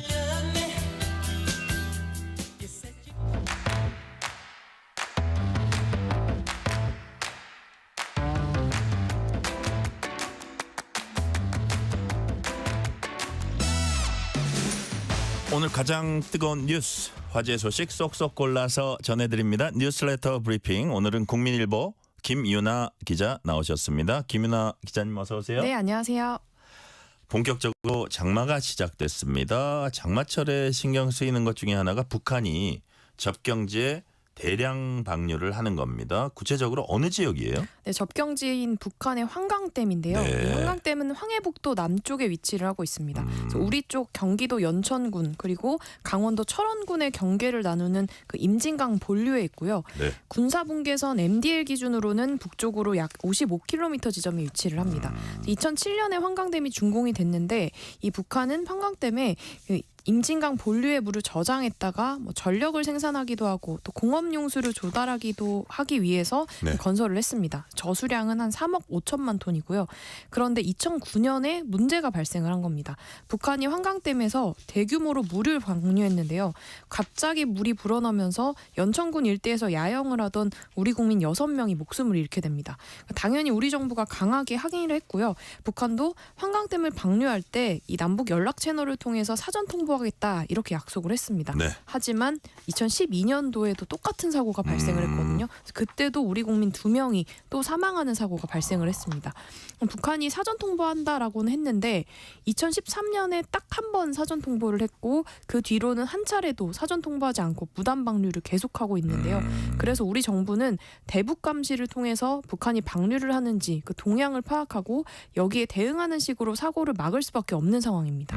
그래서 이렇게 주목하면서 동향을 파악하면서 우리 정부가 동시에 북측에 댐 방류 시 사전 통보해달라 이렇게 오늘도 또 거듭 요청을 했나 봐요. 네, 통일부가 공식 요청을 했는데요. 네. 오늘 정례 브리핑에서 장마철 홍수 피해를 예방하기 위해 북한이 댐 방류 시에 인도주의적 차원에서 미리 통보해 줄 것을 요청한다 이렇게 밝혔습니다. 그러니까 남북은 임진강 수해 방지를 위해서 협력하기로 수차례 합의를 했으니까 북한이 자연재해에 대해서 공동 대응하는 건 인도주의적 측면에서도 당연히 해야 하는 일이다 이렇게 강조를 한 겁니다. 그래서 북한이 남북 연락 채널을 통해서 사전 통보를 해야 하는데 문제는 2023년 4월에 북한이 연락사무소를 폭발을 하면서 일방적으로 차단을 했잖아요. 그래서 통일부가 언론 브리핑 방식으로 대북 메시지를 낸 겁니다. 그래서 이미 댐 수위도 높아진 상황인데요. 지난 25일 기준으로 접경 지역인 필승교의 수위가 1m에 도달을 했습니다. 행락객들이 대피를 해야 하는 기준이 이 1m인데 여기에 도달을 한 겁니다. 환경부는 북한의 환강댐 방류에 의한 것으로 추정된다 이렇게 밝혔었는데 네. 오늘 오전 기준으로는 0.77m로 좀 다소 낮아지긴 했지만 북한이 또다시 방류를 할 수 있어서 사전 통보를 해달라 이렇게 촉구를 한 상황입니다. 네.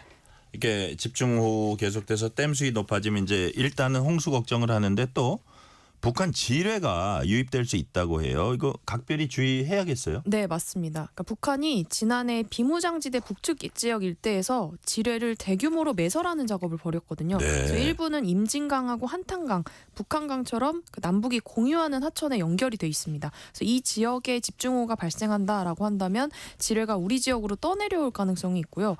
합동참모본부가 공개한 사진을 봤더니 그 나뭇잎 지뢰 같은 경우에는 정말 나뭇잎 모습하고 흡사하거든요. 그래서 얼핏 봐서는 식별이 어렵더라고요. 네. 또 일부 지뢰는 군의 지뢰 탐지기로도 탐지가 어려운 경우가 있어서 인명 피해가 발생할 수 있습니다. 그래서 남북이 공유하고 있는 하천 근처에서 만약에 의심스러운 물체를 발견했다라고 한다면 절대로 접촉하지 말고 즉시 가까운 군부대나 경찰서에 신고를 해야 합니다. 네.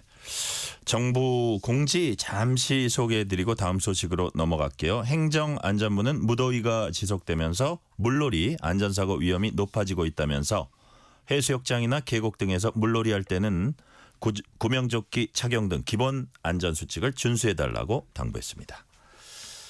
고용노동부가 근로자 임금을 조사한 결과 발표했습니다. 대한민국 일반 근로자 한 달에 평균 얼마 봅니까? 네, 올해 4월 기준으로요. 네. 평균 397만 원 벌어들인 걸로 397만 원, 한 네. 400만 원 정도 버네요. 네, 맞습니다. 지난해하고 비교를 해보면 2.7% 증가한 수치인데요. 네. 산업별로 살펴봤더니 금융보험업 임금이 가장 높았습니다. 744만 원이었는데 지난해보다 6.1%나 올랐고요. 그 다음이 전기 가스업으로 589만 원이었습니다. 가장 낮은 분야가 숙박 및 음식점업으로 218만 원에 그쳤고요. 예. 고용 형태에 따라서 좀 나눠보면 상용 근로자는 2.8% 올라서 1인당 421만 5천 원을 받는 걸로 나타났거든요. 반면에 임시 일용직은 오히려 3.1% 감소를 했습니다. 178만 6천 원 벌었는데 네. 근로시간 자체도 그 지난해하고 비교를 했더니 상용 근로자는 하루가 더 늘어서 6시간이 더 늘었는데 임시 일용직 근로 같은 경우에는 시간이 0.2시간 오히려 줄어들었습니다. 네네. 그러니까 요약을 해보면 상용 근로자의 임금이 2.8% 오를 때, 그러니까 쉽게 말해서 정규직 생각하시면 되는데요. 이런 사람들이 2.8% 오를 때 임시 일용직은 오히려 3.1%나 감소를 한 겁니다.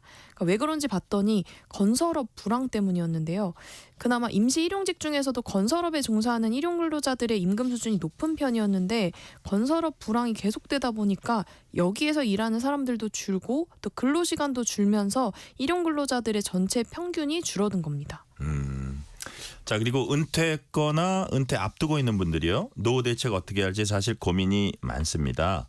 은퇴 가구는 평균 얼마의 자산을 보유하고 있었습니까? 네, 순자산 평균이 4억 5천만 원이고요. 네. 연소득은 3,700만 원으로 나타났습니다. 그래서 NH투자증권 100세 시대 연구소가 내놓은 리포트인데요. 네. 얼핏 보면 양호해 보이는데 이게 평균값이거든요. 그래서 중간값으로 보면 확 낮아집니다. 중간값은 평균값과 평균값은 액수의 평균이고 네, 그러니까 중간값하고는 다르네요. 네, 평균값 같은 경우에는 워낙 이제 높은 사람들 때문에 수치가 변동이 크기 때문에 그러니까 그 중간 줄을 세워서 중간값을 봤더니 네. 순자산 1억 8,700만 원이었고 와, 차이가 많이 나네요. 네, 연간 소득 2천만 원에 불과한 상황이었습니다. 그래서 은퇴할 때 얼마가 있어야 생활에 여유가 있다 이렇게 답하는지를 봤더니 11억 원 이상이었습니다. 그런데 은퇴 이후에 노후 준비가 잘 돼 있는 50대들을 봤더니 좀 공통점이 있었는데요. 바로 현금 흐름이 좋았다는 겁니다. 그러니까 쉽게 말해서 부동산 같은 순자산이 있더라도 적정 수준의 금융자산이 확보되지 않으면 생활비 쓰는데 좀 압박을 느낀다라는 건데요. 네. 특히 수도권과 비수도권 가구의 자산을 보면 수도권 같은 경우에는 집값이 높으니까 상대적으로 보유한 자산은 더 많았거든요. 그러니까요. 그런데도 생활비에 대해서 여유 있다 이렇게 답한 경우는 더 낮았습니다. 그러니까 순자산에서 금융자산은 적고 부동산 같은 자산으로 묶여 있다 보니까 노후가 훨씬 더 어렵다는 건데요. 특히 이제 은퇴 이후에 생활이 여유 있는 사람들을 봤더니 어떤 재원에 의지하냐라고 물었습니다. 그랬더니 국민연금이나 공무원연금처럼 공적연금 그리고 임대 수입 비중이 높았고요. 보통이다라고 답한 사람들은 공적연금이 높긴 했지만 그 다음이 가족 수입 그리고 자녀 용돈이었습니다. 그러니까 보통의 사람들은 여전히 자녀 용돈에 의지할 수밖에 없어서 생활비를 여유 있게 쓰지 못한다 이렇게 해석해 볼 수 있겠습니다. 자, 패션 잡지 보그의 애나 윈터 편집장, 영화 악마는 프라다를 입는다의 실제 모델로도 유명한 사람입니다. 그 영화 머릴 스트립, 앤 해서웨이 네. 연기가 아주 인상적이었는데요. 근데 이 애나 윈터 편집장이 37년 만에 그 편집장 자리에서는 물러난다 이런 소식이 화제가 되고 있어요. 네, 이 직원회의에서 사임 소식을 직접 발표를 했는데요. 네. 이 보그라는 잡지 워낙 패션의 바이블로도 불리다 보니까 네. 여기에 편집장 자리가 굉장히 상징적인 자리였습니다. 그래서 이 윈터 편집장은 1988년부터 편집장을 지내다 보니까 패션계에서는 가장 영향력 인물로 꼽혔었는데요. 네. 말씀하신 대로 그 악마는 프라다를 입는다에서 그 할리우드 배우 메릴 스트립이 연기한 미란다 역의 실제 모델이 그렇습니다. 바로 윈터 편집장이었고요. 근데 윈터 편집장이 물러나면서 보그는 새로운 사람을 찾는 중인데 이 윈터 편집장이 아예 그만두는 게 아니라 글로벌 최고 콘텐츠 책임자 역할 그리고 글로벌 편집 책임자 역할 이런 것들은 계속 유지한다는 계획입니다. 네. K컬처 인기 높아지면서 우리나라 찾는 외국인 관광객도 늘고 있습니다. 올해 사상점 2천만 명 돌파할 거다 이런 전망이 나왔어요. 네, 현대경제연구원이 낸 보고서를 봤더니요. 올해 외국인 관광객 수 2,009만 명으로 예상했습니다. 2천만 명이 한국을 방문하게 되면 발생하는 관광 수입이 202억 5천만 달러 정도가 될 거다 이렇게 추정을 했는데 이걸 하나로 계산해 보면 29조 4천억 수준입니다. 간접적인 파급 효과까지 고려하면 우리 내수 경기에 상당히 상당히 기여를 할 거다 이렇게 보고 있는 건데요. 뭐 외국인들이 숙박도 하고 음식업 찾고 소매업이나 서비스업 이런 것들에서 지출을 하기 때문에 이 내수 경기에 영향이 상당할 거다 이런 기대가 나오고 있습니다. 한국인이 가장 많이 찾는 국가 일본입니다. 그에 비해서는 일본인이 한국을 훨씬 적게 방문해서 관광 적자가 크다면서요. 네. 일본을 방문한 지난해 한국의 관광객 봤더니 882만 명이었는데 네. 반대로 한국을 찾은 일본인은 330만 명 정도였으니까 3분의 1 수준에 그쳤고요. 네. 관광 매출 역시 3분의 1 정도 수준이 벌어졌습니다. 그러니까 일본 같은 경우에는 수도권뿐만 아니라 소도시까지 인기가 많은 반면에 한국 관광은 90% 정도가 다 수도권에 집중이 돼 있거든요. 예. 그리고 또 항공편도 또 이런 불균형을 키우고 있는데 한국 항공사 같은 경우에는 도쿄나 오사카 이런 소도시까지 그뿐만 아니라 소도시까지 취항을 하는데 일본 항공사들은 인천과 김포처럼 수도권 공항에만 집중이 돼 있습니다. 그래서 이런 지방 항공들은 국제선 취항이 거의 없거나 아예 없는 상태다 보니까 외국인 관광객 유치에 좀 한계가 있는 상황입니다. 네, 여기까지 말씀 듣겠습니다. 지금까지 국민일보 김윤아 기자였습니다. 김윤아 기자님 주말 잘 보내세요. 네, 감사합니다.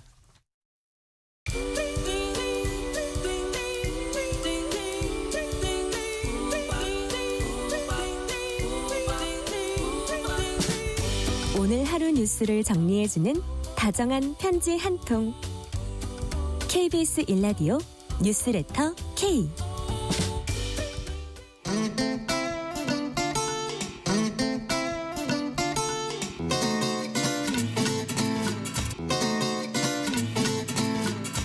매주 다양한 문학의 전문가와 흥미롭고 유익한 얘기 나눠보는 시간 주말엔 문화. 오늘은 하재근 문화평론가와 문학의 이슈 알아봅니다. 하재근 평론가님 어서 오세요. 네, 안녕하세요. 출판계 연중 가장 큰 행사 서울국제도서전이 지난주에 열렸습니다. 이번 서울국제도서전 어떤 점을 우리가 주목해서 봐야 합니까? 이번에는 사회적으로 굉장히 크게 주목을 받았다라는 점이 이제 특이점인데요. 예. 요즘에 뭐 책을 안 읽는다, 관심이 없다 뭐 그런 얘기 많았지만 또 최근에 이른바 텍스트 힙이라는 또 트렌드가 있었거든요. 네네. 책의 재발견. 네. 그렇다 보니까 올해의 서울국제도서전이 과연 책이 소외되는 현실에서 그 관심을 못 받을 것이냐 아니면 텍스트 힙 트렌드의 영향으로 미어 터질 것이냐 그 이제 두 가지 중에서 후자였어요. 네, 관심을 받았는데 후자로 결론이 났습니다. 네네. 그래서 출판사 참여한 출판사만 해도 535곳이었고 관람객이 15만 명. 그래서 역대 최대 규모로 성공을 한 거예요. 그래요. 또 온 분들 중에 누가 일일이 다 세본 건 아니지만 뭐 기사에 따르면 기자가 이제 방문했을 때 체감한 걸 기사 쓴 거 보면 뭐 내 눈에 보이는 사람들 중에 10중 8구는 여성이었다. 뭐 그런 식의 보도가 나와서 아마 여성분들이 많이 왔던 것 같은데 어쨌든 대단히 많은 분들이 관심을 보인 것 같습니다. 그 참 희한한 게 책 읽는 사람은 좀 줄어드는 것 같은 느낌인데 네. 도서전은 왜 이렇게 잘 되는지 이런 것들이 좀 궁금하고 아까 여성들이 많다 그랬는데 특히 또 젊은 여성들이 또 많았다고 해요. 예, 그렇습니다. 예. 그러니까 이게 일단은 그 책을 많이들 안 읽는 것 같은데 왜 행사는 대박을 쳤느냐. 네네. 요즘에 행사가 유행입니다. 그러니까 행사가. 이벤트에 참여해서 그것을 내가 직접 체험하고 그걸 인증샷을 올리는. 그게 뭐 영화 행사가 됐건 도서 행사가 됐건 행사가 이벤트가 유행입니다. 그래서 가끔가다 어떤 이벤트 같은 거 할 때 보면 이런 거에도 사람들이 몰리나 싶은 거야. 젊은이들이 막 구름대로 몰리거든요. 그래요. 그리고 또 무슨 어떤 가게 같은 거 새로 뭐 팔고 이럴 때 보면 처음 문 열 때 왜 저러지 싶을 정도로 아침부터 나가서 줄을 서고 그냥 뭐 참여하는 게 유행인 거예요. 그게 이거 영향도 있는 것 같아요. 저도 이렇게 좀 뭐 홍대 앞이나 합정동이나 이렇게 차 타고 지나가다 보면 왜 저 가게에 저렇게 줄을 서 있지? 그냥 나중에 이렇게 제가 걸어서 지나가다 보면 그냥 일본 라면 가게 뭐 이런 것도 있고 뭐 그래요. 근데 이게 약간 인스타 문화하고도 관련이 있는 인증샷하고 연결이 또 되는 거예요. 인증샷, 인스타 문화. 인스타에 막 입소문 젊은 층끼리 그런 거하고도 또 행사하고 연결이 안 돼요. 인터넷에서 뭐가 소문이 돈다 싶으면 나도 또 가봐야 되고. 그러니까요. 그런 이제 문화가 이제 발달을 하는 거고. 그리고 뭐 젊은 여성들이 많다. 이거는 원래 또 책이라는 게 네. 이런 행사라는 게 그리고 젊은 층이 주로 이제 많이 참여를 하게 마련인데 네. 그런데 아무래도 이제 남성들 같은 경우에는 요즘에 남성들이 좋아하는 재밌는 게 너무 많아져서 네. 인터넷 휴대폰, 게임도 너무 그 남성들의 눈길을 끄는 게 많다 보니까 그러니까요. 책에는 조금 관심이 덜 가는 것이 아닐까? 이게 과학적인 얘기는 아닙니다만 그런 느낌이 우리 듭니다. 체감상으로. 네.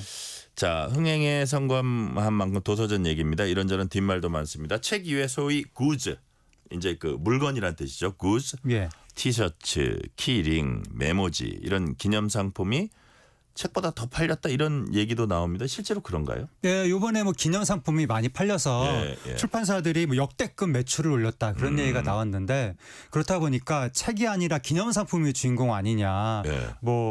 뭐죠? 몸통을 꼬리가 흔든 거 아니냐 뭐 이런 얘기가 나오는데 그래도 뭐 기념 상품을 통해서라도 대중이 이런 도서 행사에 관심을 가질 수만 있다면 뭐 그게 어디냐 싶기도 하고. 그러니까요. 요즘에 기념 상품도 유행입니다. 그러니까 왜 여기저기 뭐 무슨 커피 전문점, 뭐 패스트푸드 여기저기서 기념상품 이른바 굿즈라고 하는 기념상품을 내거든요. 네. 그걸 사려고 또 사람들이 줄을 서고 사서 모으고 인증샷 올리고 이런 것도 유행이라서 도서전도 그 기념상품 유행 이 현상이 그대로 나타나는 것 같습니다. 그러니까 아까 뭐 이벤트, 행사 뭐 이거의 어떤 흐름 속에서 그런 것 같은데 어떻게 보면 책이야 서점 가서도 사지만 네. 구즈는 그런 행사장에서만 살 수 있지 않나 이런 생각을 또 소비자들이 할 수 있을 것 같아서 이해는 되는 측면은 있는데 네. 근데 사실 도서전이라는 거는 네. 책을 사고 책을 읽게 되는 네. 본래 행사인데 예. 본래 취지는 생각보다는 약간 빗발했다 이런 지적도 있을 것 같아요. 예. 근데 뭐 우리나라에서 독서 문화가 빗발한 지 오래됐기 때문에 너무 놀라운 일은 아니죠. 네. 그래서 지금 어떻게 해서라도 사람들과 책을 가깝게 하려는 지금 묘한 백출을 해야 되는 상황이거든요. 그러니까요. 그래서 아까 말씀드렸던 것처럼 뭐 기념상품 굿즈를 통해서라도 사람들이 도서 행사에 참여할 수 있게 된다면 네. 뭐 그나마 좋은 일이 아니겠느냐. 그중에서 조금이라도 책에 대한 관심이 커지고 뭐 그 정도라도 감지덕진 그런 상황인 것 같습니다. 네. 그래서 텍스트가 힙하다. 소위 텍스트 힙 열풍이 영향을 미쳤다고도 볼 수 있는데 이런 것들이 단기적 어떤 유행에 그치지 않고 좀 지속되려면 또 어떤 게 좀 필요하다고 보세요? 요즘에 텍스트 힙이라고 해서 뭐 책이 재발견되고는 있는데 그렇다 하더라도 진지한 독서 문화가 막 발달하는 것 같지는 않거든요. 네. 그냥 가벼운 독서 또 이제 뭐 멋진 곳에 가서 그 책 읽으면서 인증샷 찍는 뭐 그런 식의 것들이 유행하고 네. 그래서 이걸 어떻게 진지한 독서 문화로 발전시킬 수 있을 것이냐 이거는 진짜 사회적으로 머리를 맞대고 논의를 해야 될 것 같은데 근본적으로 어렸을 때부터 독서 교육이 제대로 이루어져야 될 것 같습니다. 네네. 이게 독서라는 습관이 형성되지 않은 상태에서 휴대폰 막 게임 이런 거 접하기 시작하면 나중에 어른 돼서 독서 문화 이 버릇 들이기가 정말 어렵거든요. 네네. 어렸을 때 가정에서부터 학교에서부터 독서 문화, 독서 토론, 독후감 쓰기 이런 것들을 좀 집중적으로 교육할 필요가 있어 보입니다. 네. 이런 이벤트성에 대한 흥미 없는 네. 것보다 훨씬 더 좋지만 이거와 함께 독서 문화의 어떤 확대라든지 이런 부분도 우리가 좀 잘 진행이 됐으면 좋겠다는 네. 생각하고요. 그러니까 우리나라가 이게 네네. 문제가요. 입시 교육을 해가지고 그러니까. 모든 교육이 등수 나누기거든요. 그러니까 그렇습니다. 초중등 교육의 목적이 예. 입시가 되다 보니까 1등이든 3등, 4등, 5등 나눠야 되잖아요. 그렇죠. 변별력 있어야 되잖아요. 예. 변별력이 없는 건 안 하려고 그러는 거예요. 독서 토론 백날 해봐야 1등이든 3등 나눌 수가 없잖아요. 그러니까요. 이런 것들이 점점 빠져나가는 게 문제인 것 같습니다. 그러니까요. 그런 것들까지 좀 종합적으로 우리가 판단해서 뭐 교육 당국이나 이렇게 쭉 진행을 해 나가면 좋겠다는 생각 들고요. 이번에 좀 주제를 바꿔 볼게요. 애견남, 테토녀. 와, 이거 무슨 얘기예요? 예, 새로운 게 또 등장했는데 애견, 테토 이러한 네. 또 유행어가 등장하고 있다는 거예요. 어려워요. 사람의 성격을 네. 사람의 호르몬에 비유해서 그렇게 규정을 한다는 건데 이번엔 또 호르몬이에요? 그렇습니다.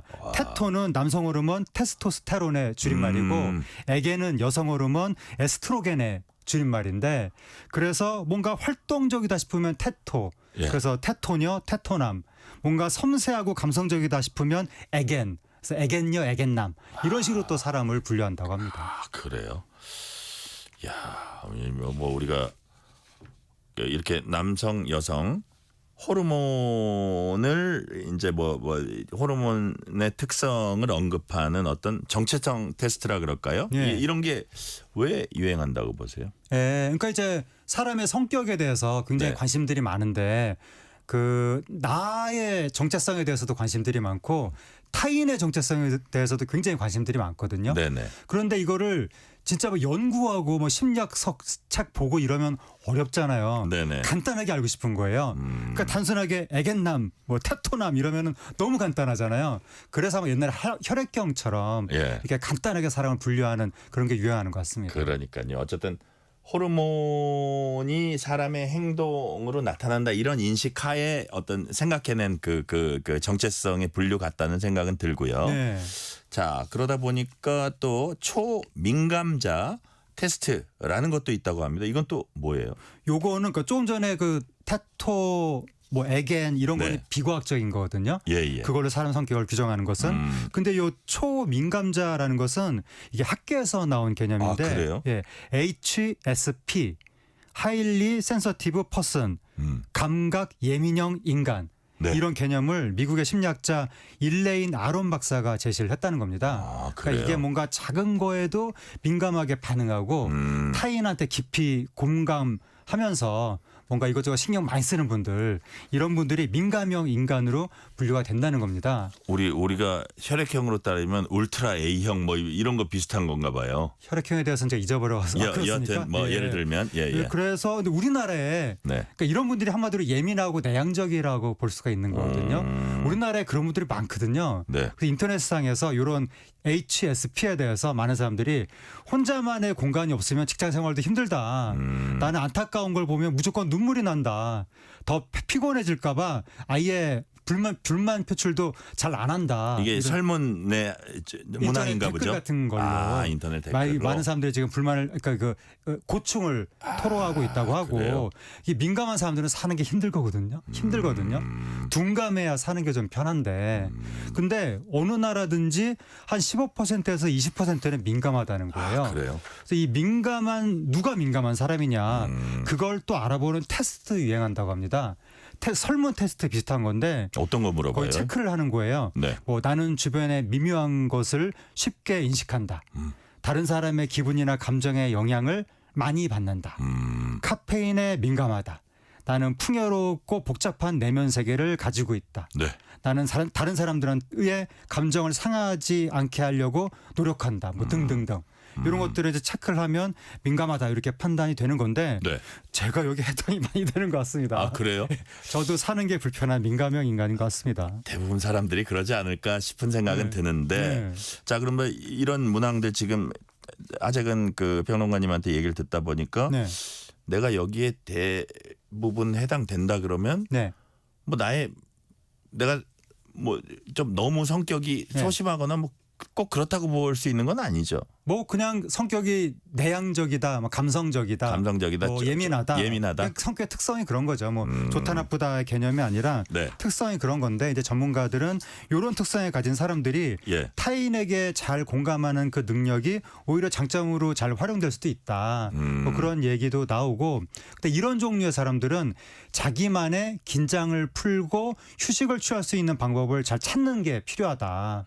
그래서 그런 휴식을 취할 수 있는 방법 중에서는 뭐 글을 쓰는 방법도 있고 그림을 그리는 방법도 있고 또 나랑 성향이 반대되는 외향적인 사람하고 또 둔감한 사람하고 친하게 지내는 것도 좋을 수 있다.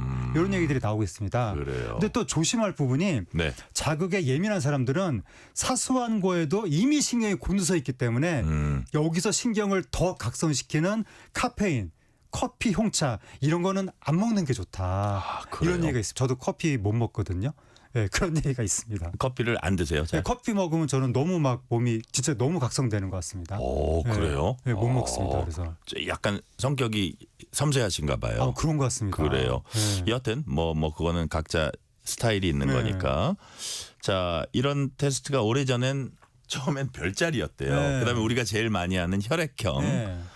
비교적 뭐 최근에 MBTI 하다가 이제 이렇게 또 뭐 변해온다 그러나 최신 버전으로 나오는 건데 자, 예민함이 키워드가 된 좀 뭐 어떤 배경이라도 있을까요? 최근에? 꼭 뭐 예민함이 키워드가 된 배경은 여러 가지 그 타인과의 관계 속에서 어려움을 느끼는 사람들이 너무 많다 보니까 다른 사람들 감정, 다른 사람들의 언행에 내가 치여 살다 보니까 아, 나 너무 예민해 막 이러면서 그런 사람들이 많은 것 같고, 그리고 그러니까 원래 이 정체성이 아직 형성되지 않고 뭔가 막 그 궁금하고 이러한 젊은 사람들, 청소년기 이럴 때 자신의 성격, 타인의 성격에 관심이 많거든요. 원래 이제 뭐 혈액형이 뭐니 이런 거에 이제 그런 사람들이 호기심을 갖는데 요즘 들어서 더 불안정해지다 보니까 청년 세대가 그러니까 요즘 청년 세대가 더 성격에 관심이 많아서 이성 교제에도 자신감이 없다 보니까 누가 또 나랑 잘 맞는 성격이냐 이것도 알아보고 싶어서 그래서 MBTI 뭐 애겐 테토 이런 걸 점점 유행으로 여기게 되는 것 같습니다. 그래요. 자, 이렇게 성향 분석하는 테스트 뭐 이게 나는 어떤 테스트 저 스타일인가 이제 성향인가 타입인가 이렇게 보는 건 좋은데 또 유의할 점도 있을 것 같아요. 좀 짧게 말씀해 주세요. 기본적으로 간단한 건 대부분 비과학적이다. 과학적인 건 복잡합니다. 심리학에서 나온 거는 이렇게 간단한 성격 테스트는 비과학적이고 그게 모든 걸 다 말해주는 것이 아닌데 그걸 너무 맹신하면 사람을 그냥 스테레오타입으로 자칫 규정할 수가 있는 거고, 또 애겐 테토 이런 거는 자칫 남성성과 여성성에 대한 잘못된 고정관념이 될 수 있거든요. 그래서 어떤 여성이 리더십을 발휘했는데 그거 보고 뭐 여성적이지 않다 이런 식으로 나올 수가 있으니까 자칫 편견이 될 수도 있는 그럴 정도로까지 너무 과몰입하면 안 되고 그냥 재미로 가볍게 즐기는 게 좋을 것 같습니다. 네, 오늘 말씀 여기까지 듣겠습니다. 지금까지 하재근 문화평론가였습니다. 하재근 평론가님 감사합니다. 감사합니다. 오늘 뉴스레터 K는 여기까지입니다. 커피 쿠폰 당첨자 명단은 뉴스레터 K 홈페이지 확인해 주시고요. 오늘 끝곡으로 아이들의 나는 아픈 건 딱 질색이니까 들으면서 마무리하겠습니다. 오늘도 함께해 주신 청취자 여러분 진심으로 감사드립니다. 지금까지 뉴스레터 K 전종철입니다.